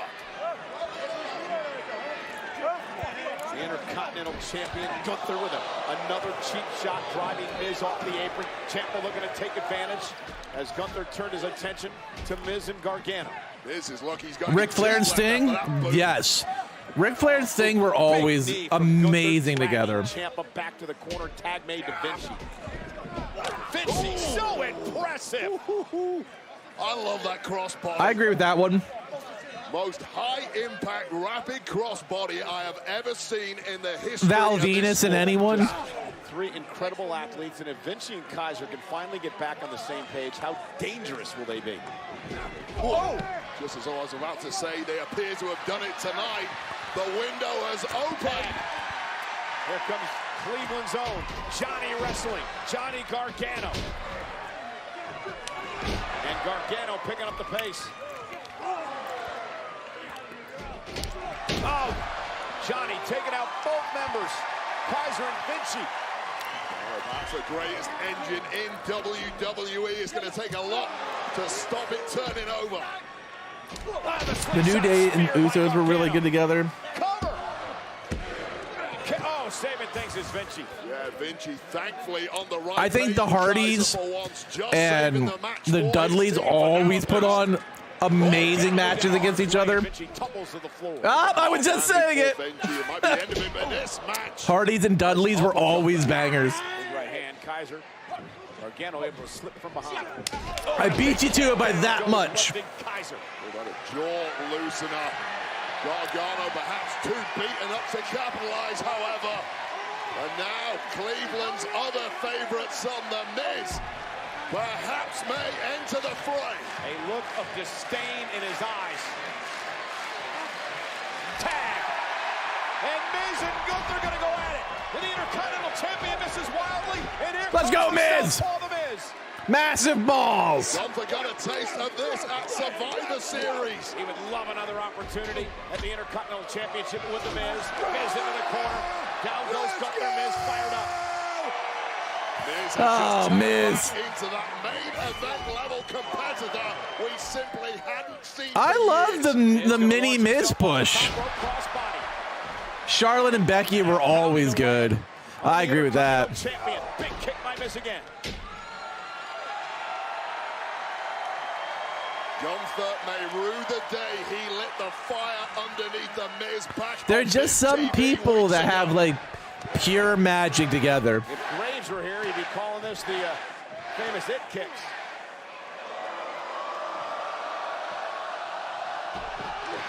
Caught Gunther. Oh! Not the lion tamer. Oh, that was that lion tamer again. After overwhelming offense. And Ciampa with a running knee. Just as the matchup was slipping away. And this one is completely broke down. Referee losing all control. Double team by Imperium. Yeah, unfortunately, Ciampa's not the legal man, however. Miz and Gargano back to their feet. Double DDTs. I'm digging this. I don't know. This is giving me some feels. Oh, look how Gunther's gonna kill people. Trying to put an end to that celebration. Corkscrew. Miz looking for a The 4. What a statement this would be. middle of the ring. The Ric Flair 4. I've never seen Gunther tap out. Gunther trying desperately to hang on. Figure 4. Miz has got it locked in good. Gargano. The crippler crossface. Two submissions. Locked in. Gunther trying to make it to the rope. Can't escape. Tag made. Smart move by Gunther. Vinci. Elbow. I made the Cardinal sit Gunther off there. My bad. Undertaker and Batista had some awesome skull crushing finale. Let's go. What an interesting grouping, and I loved every second of it.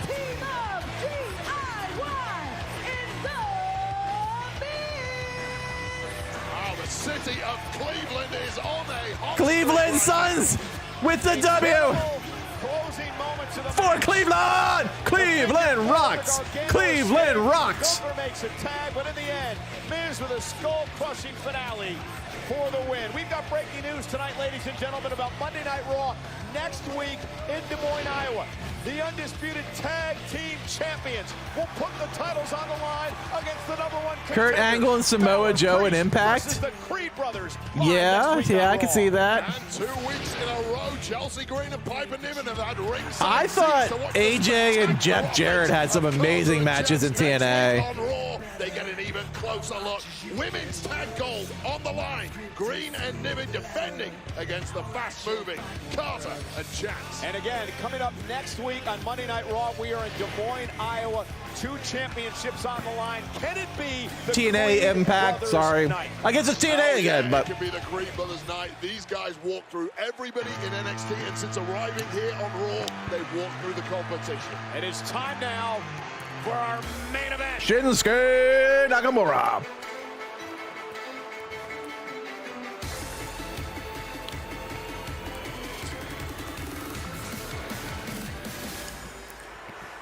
Man, Shinsuke has such a banger of an opening theme. Like, he's right there with Rhea, like, for perfect openings. Is it January changes? Yeah, January like 10th or something like that. Nakamura, but yeah, I mean, he's been reborn. That he's the real nightmare. Endeavor's already plugging the TNA app. Rhodes live next. Tomorrow night, as the time for So like I'm already thinking about it as TNA. But yeah, you know, TNA, Impact, whatever you want to call them. It's the same, you know. It's the same group. Oh, goody. Everyone's so happy that Nikita Lyons is back.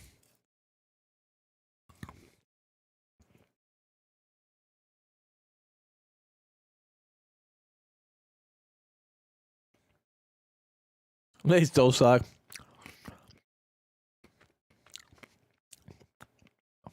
Who's even there right now? Is it just Joe Hendry?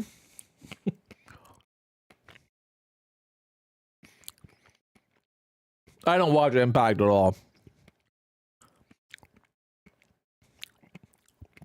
I know Hendry's there, right? Cardona was there for a while. I watched while he was there.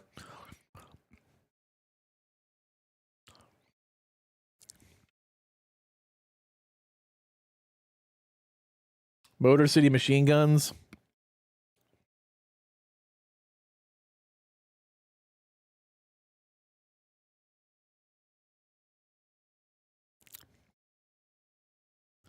I think personally, if TNA wants to really move into this like competition for two, like it doesn't matter if you're AEW or your Impact TNA, like neither of you are catching WWE. Your rivals are really each other. Like I know Tony wants to make it look like in his mind, portray whatever word you want to use, that they are the rival of the WWE. They're not. It's just not even, it's just not real. TNA has a chance to take a run at number 2 and take that from AEW. AEW is not making a run at World Wrestling Entertainment. It's just not happening. The Fed is just way too big, and it's just getting stronger and stronger and stronger under Hunter. Like, it's just not a thing. Oh yeah, Naomi's there. Trinity. Is she champion right now?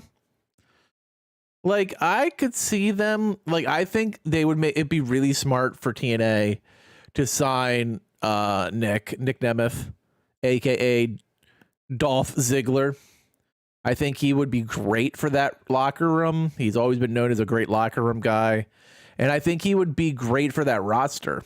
Like with Nick being a free agent, I think it'd be perfect for him to go there. He'd come in, bring some legitimacy as they're going on the app. He's a known quantity. Like, I think he's a perfect guy to go there.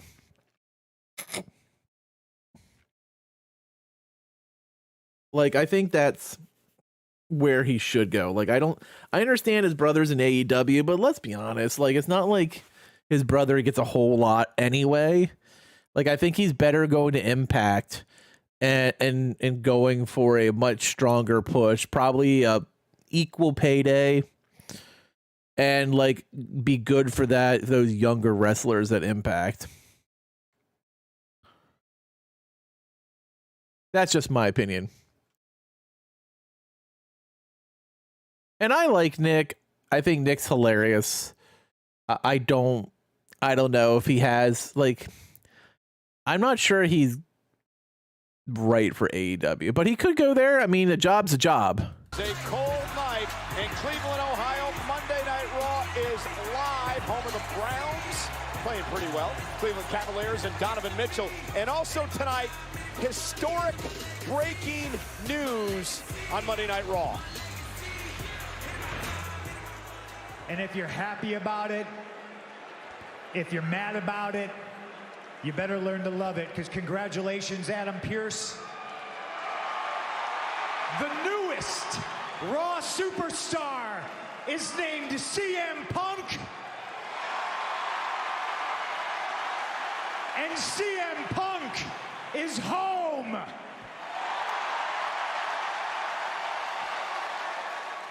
You abandoned this place 10 years ago. Not only did you abandon it, but you actively tried to tear it down. You spent 10 years slandering me, slandering every single person back in that locker room, and then you want to walk back in here and call this place your home? This is not your home. This is my home. CM Punk is entering the Royal Rumble.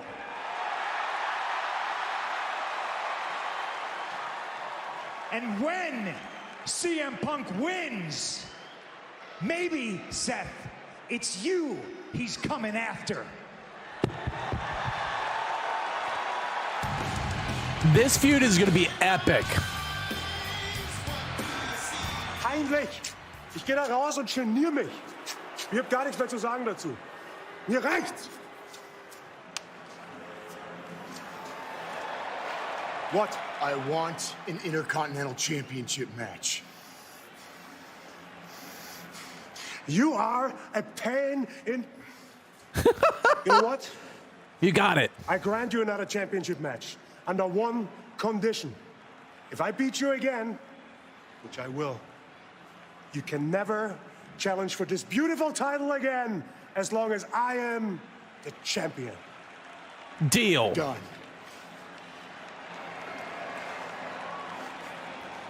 Could The Miz possibly dethrone Gunther?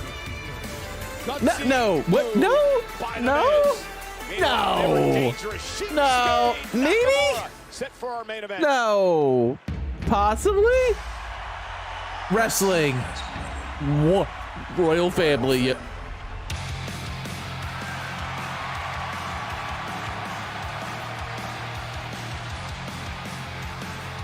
All right, Yokai, get that adrenaline in your soul.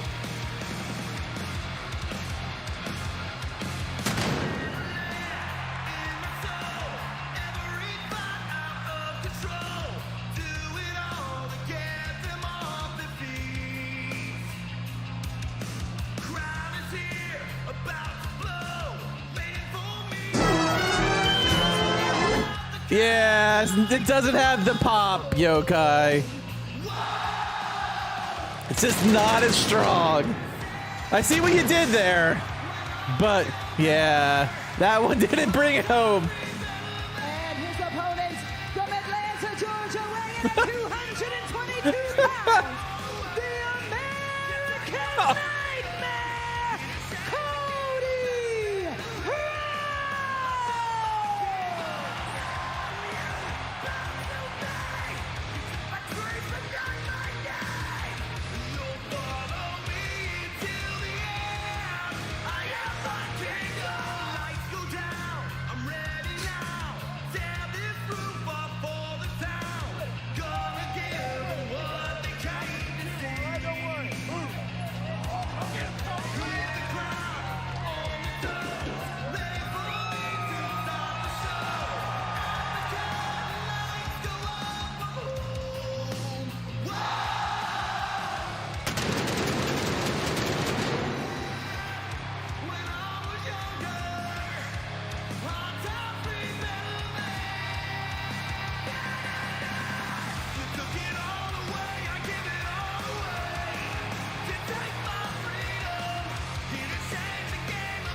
There is so much to talk about in this match tonight. For the first time ever, Shinsuke Nakamura and Cody Rhodes go one-on-one here in WWE. I want to start with Shinsuke because I believe what we've seen in the past couple of weeks is a man who is bitter, a man who is jealous. He talked about Cody Rhodes wanting to finish his story. Shinsuke said, what about me? Our stories paralleled each other. 5 years ago, I won the Royal Rumble. I didn't win the championship. Spit in his face, Shinsuke.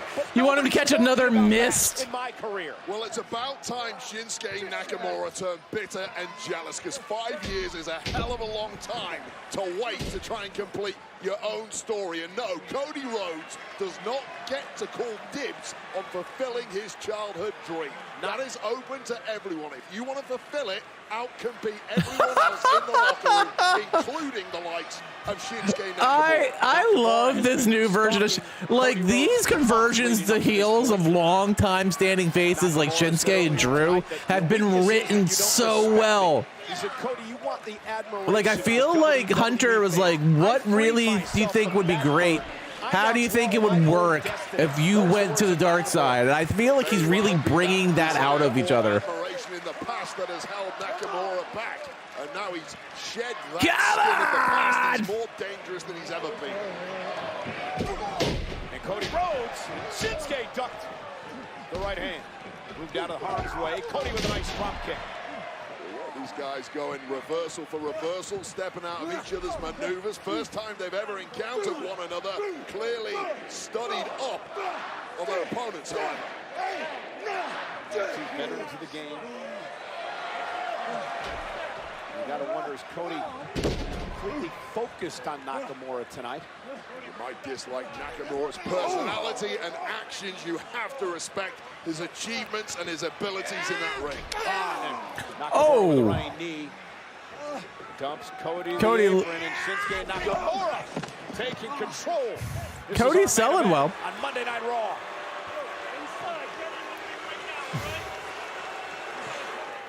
That was a quick segment. That's lame. You just gave us a pile of commercials.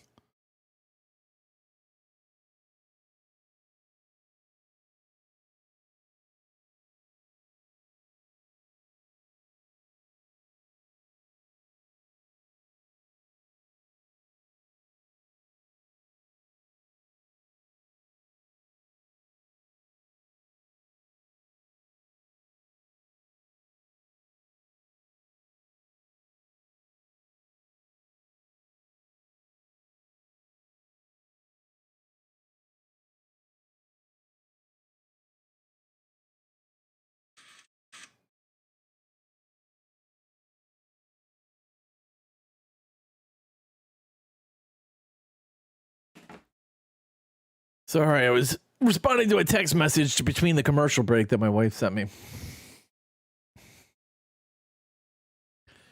I don't know. I feel like I could see Shinsuke stealing this and setting up Cody for another rematch at day one. Like, I feel like day one is going to be a really big show. It used to be a pay-per-view. Now it's just going to be like a really jam-packed Monday Night Raw. I wouldn't even be surprised if CM Punk has a match on day one, like gets a nice looking W before he goes into the Royal Rumble. Like none of that would surprise me. I was sad last year when they canceled day one, because that used to be like there was no PPV in December. And then you got day one and Royal Rumble in the same month. I really liked the way they did that, and I can understand why they're not. So I can see if they're just going to make a mega Raw instead. It makes a lot of sense.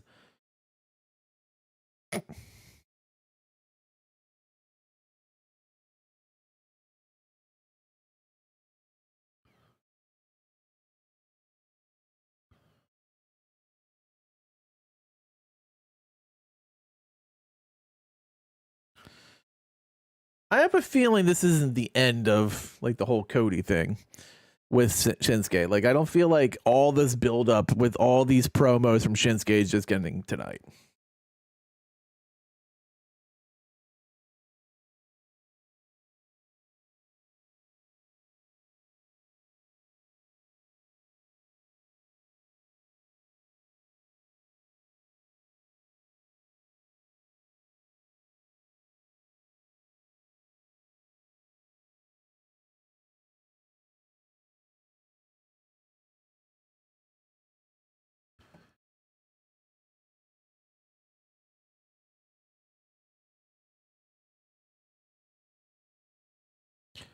For me, December is always the roughest time of wrestling.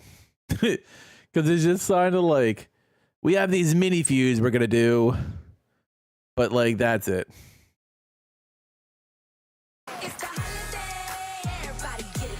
We got mini feuds because we're just really stalling till the Royal Rumble. Because the Royal Rumble really kicks off WrestleMania season.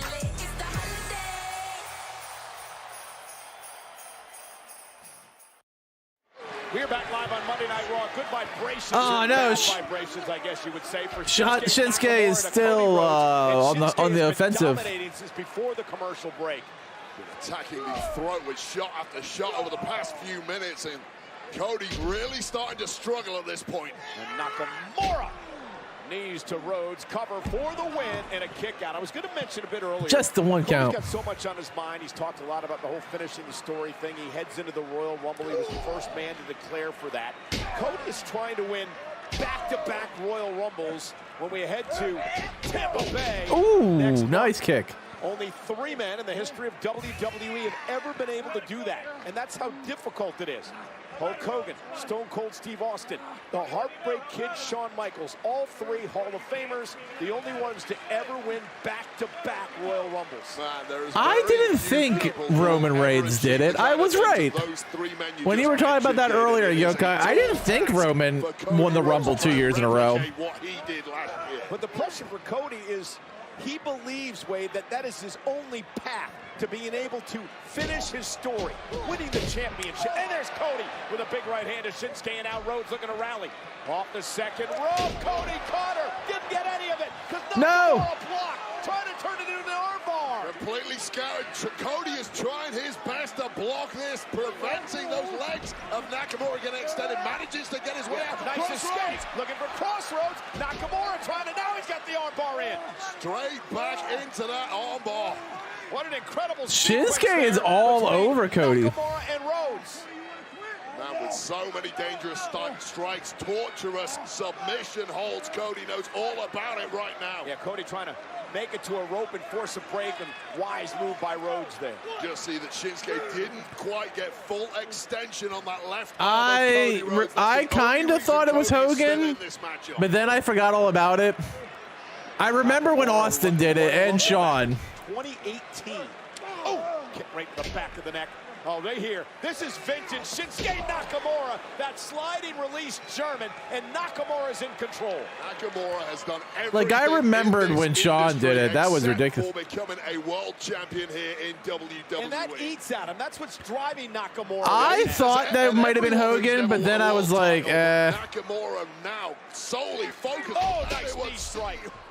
Cover again on Rhodes. Is it enough to put Cody away? And Cody gets a sloppy cover. Nice shot to the jaw with the knee, but hooking a leg there was crucial. Nakamura is just enjoying this too much, however. You call it sloppy, I call it cocky. And Nakamura now looking for the Kinshasa, and Cody Rhodes cuts him off the knees. Someone like Cody literally Rhodes can't be sloppy or cocky. It really is that simple. You give him a hint of a window, he's going to kick it right open. And again, Rhodes. We now know 2 of the 30 men in the Rumble field, Rhodes and, of course, CM Punk, who announced earlier tonight on Monday Night Raw, not only is he joining the Red Brand exclusively, but he's entering the Royal Rumble. He's got a story of his own to finish. Oh, and Cody Rhodes now showing a mean streak. Shredding those ligaments in the knee of Shinsuke Nakamura. Oh, Cody is all over Shinsuke. He's breaking out new moves, Yokai. Power Nakamura up, Nakamura back down to the apron. Cody's been softened up too much, maybe he hasn't. And Nakamura goes face first, and Cody buys himself there you go. Cody's mixing it up for you. A bad way in this matchup and needs to get this finished as soon as he can. Back to the knee of Nakamura. Now a half crab on Shin, and Nakamura middle of the ring trying to make it to a rope to force a break. When have you seen a half crab from Cody? Years. Shinsuke in agony after the previous attacks on the knees of the Japanese superstar. Cody slowly but surely grinding his opponent down here. Look at this match. Technical excellence from Cody Rhodes. Is he going to tap? Makes it to the rope to force the break. In that hold a hell of a long time, however. Cody has put so much pressure on himself, Wade, that every single matchup has become a must-win. Hacksaw Jim Duggan. Ho! I kind of want to go back and watch like the really old Rumbles. The Royal Rumble is arguably the best event of the entire season. Like, I used to love this. Like, Survivor Series this year was really good, but I used to love the Survivor Series matches. I actually preferred them to War Games. I'm gonna say it. I absolutely do. I want the 4v4, the 5v5 teams where there was a build up, whether it was Raw versus SmackDown or just like storyline related, where it was like, you know, team the Hulkamaniacs versus the $1 Million Team, or DX versus whomever, because they had a couple of them. Like, I really liked that component of the Survivor Series. Like, and they don't change that with the Royal Rumble. The Royal Rumble's still 30 men and women. You know, you start with 2, go all the way to 30. The last person standing wins. I like that. I mean, and for me, that's important. I do remember that. Yokai did the bonsai, and then Undertaker sat up and looked at him. Like, there's so many. Like, I really want to watch some of the older Rumbles. Just not like the entire like card, but like just the Rumble. I wonder how far Peacock goes back.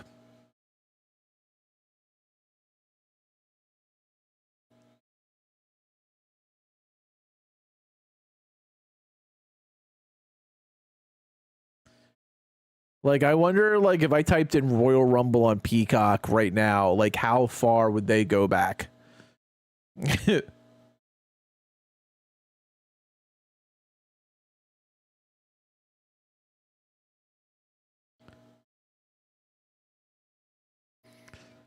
But preferably nothing with, like, Alberto Del Rio.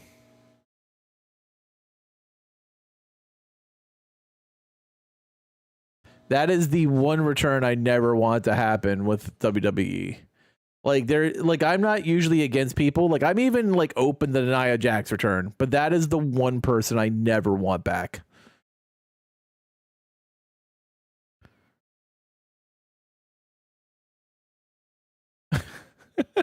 Like, I don't say like, wait, you don't want Santino back? How dare you? Santino's your guy that you don't want back? Oh, Yokai. How can you not like Santino?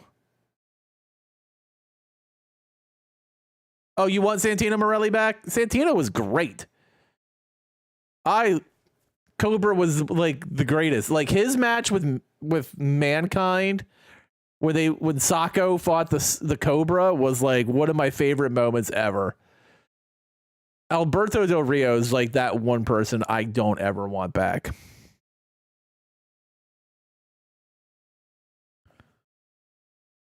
And Shinsuke Nakamura, just before we I thought you were saying you didn't want Santino Morelli back. I was like, come on.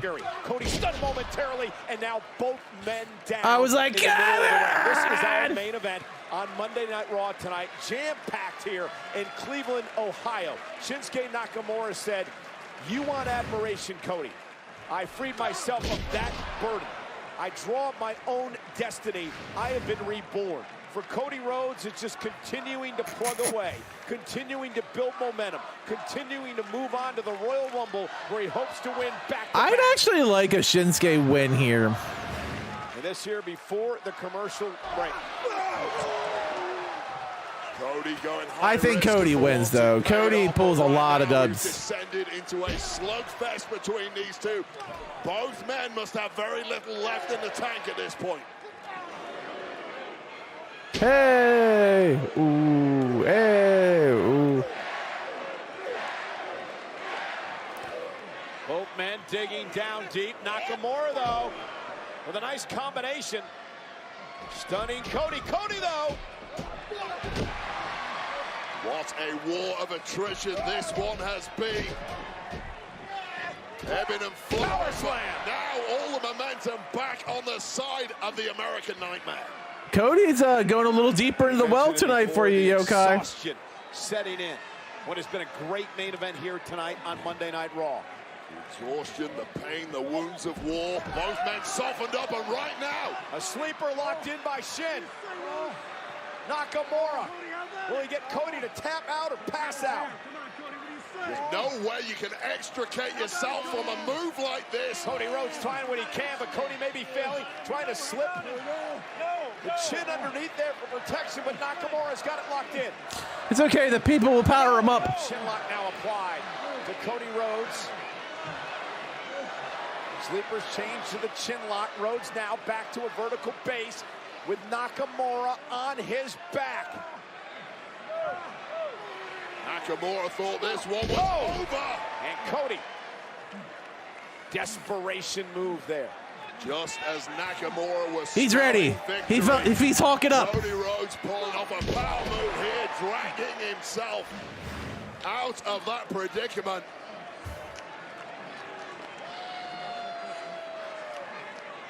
Now Cody struggling back to his feet.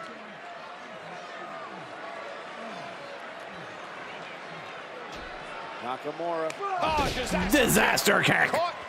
Oh, now it's time to go to Cody's wheelhouse. For the leg now, for the win, and a kick out by Nakamura.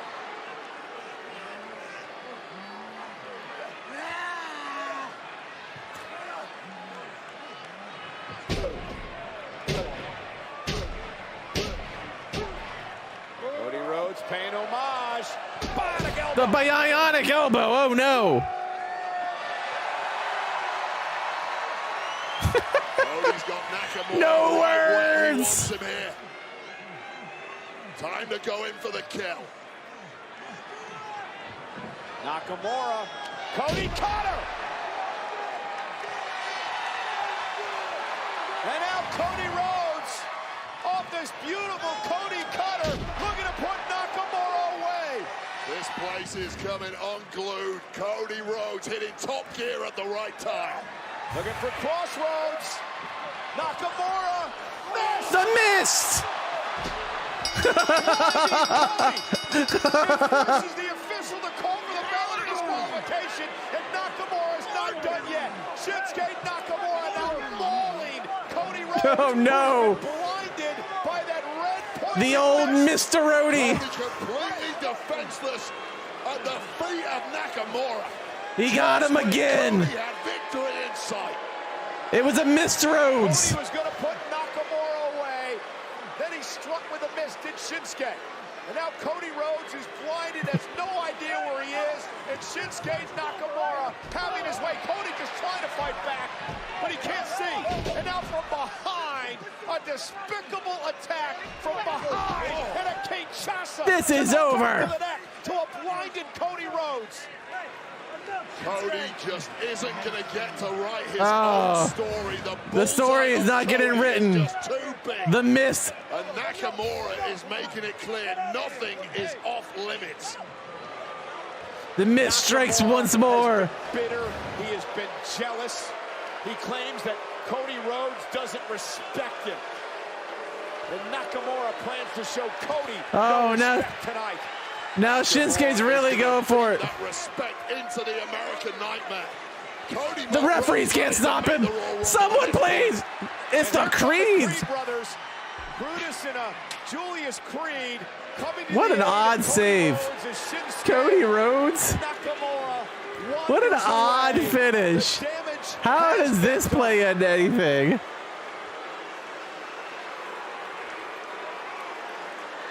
Like what? Shinsuke's like, I'm good. I'll see him day one.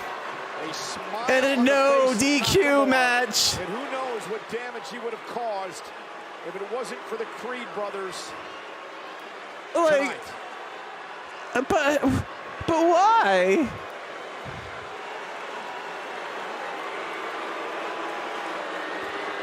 Like, it's a weird one.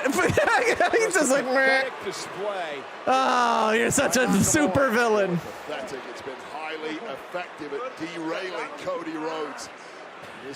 That fucking mist is thick as shit, though. Like, it is just all over Cody. And again, Rhodes is closed in. Sneaky, sneaky. Nakamura spun out of it. And then the red poison mist to the eyes and face of Cody Rhodes, completely blinding Cody. Cody was defenseless. Right in front of the referee. Come on. The all-out assault and attack by Shinsuke Nakamura.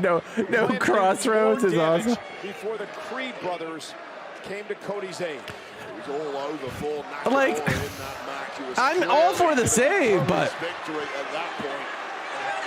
Oh, get him! Jeez, Shinsuke doesn't care. Shinsuke is still trying to tear him apart. Again, a cowardly assault. Shinsuke with Takata. Oh my God. Cody keeps trying Chinkata. Chapter in his story, yet another obstacle is thrown in his way. This is building up. I like it. I like it a lot. I like everything about this except the Creed save. Like, I don't get that at all. Like of all the people, like, why the Creed brothers? Like, even like maybe like have Punk come out and make the save, like, or Jay, but like the Creeds, like, I've never even seen a segment with Cody with the Creeds. Like, all right, weird, just weird. Like, I get the Creed brothers making the save for R-Truth because they are now feuding with the Judgment Day. They have a title shot next week, but like, that was just bizarre. All right, as always, thank you guys for watching. We'll be back tomorrow night with the winter event of Phasmophobia, and then we'll be off on Wednesday night. As always, thanks for watching, and later. Yeah, Jay makes sense.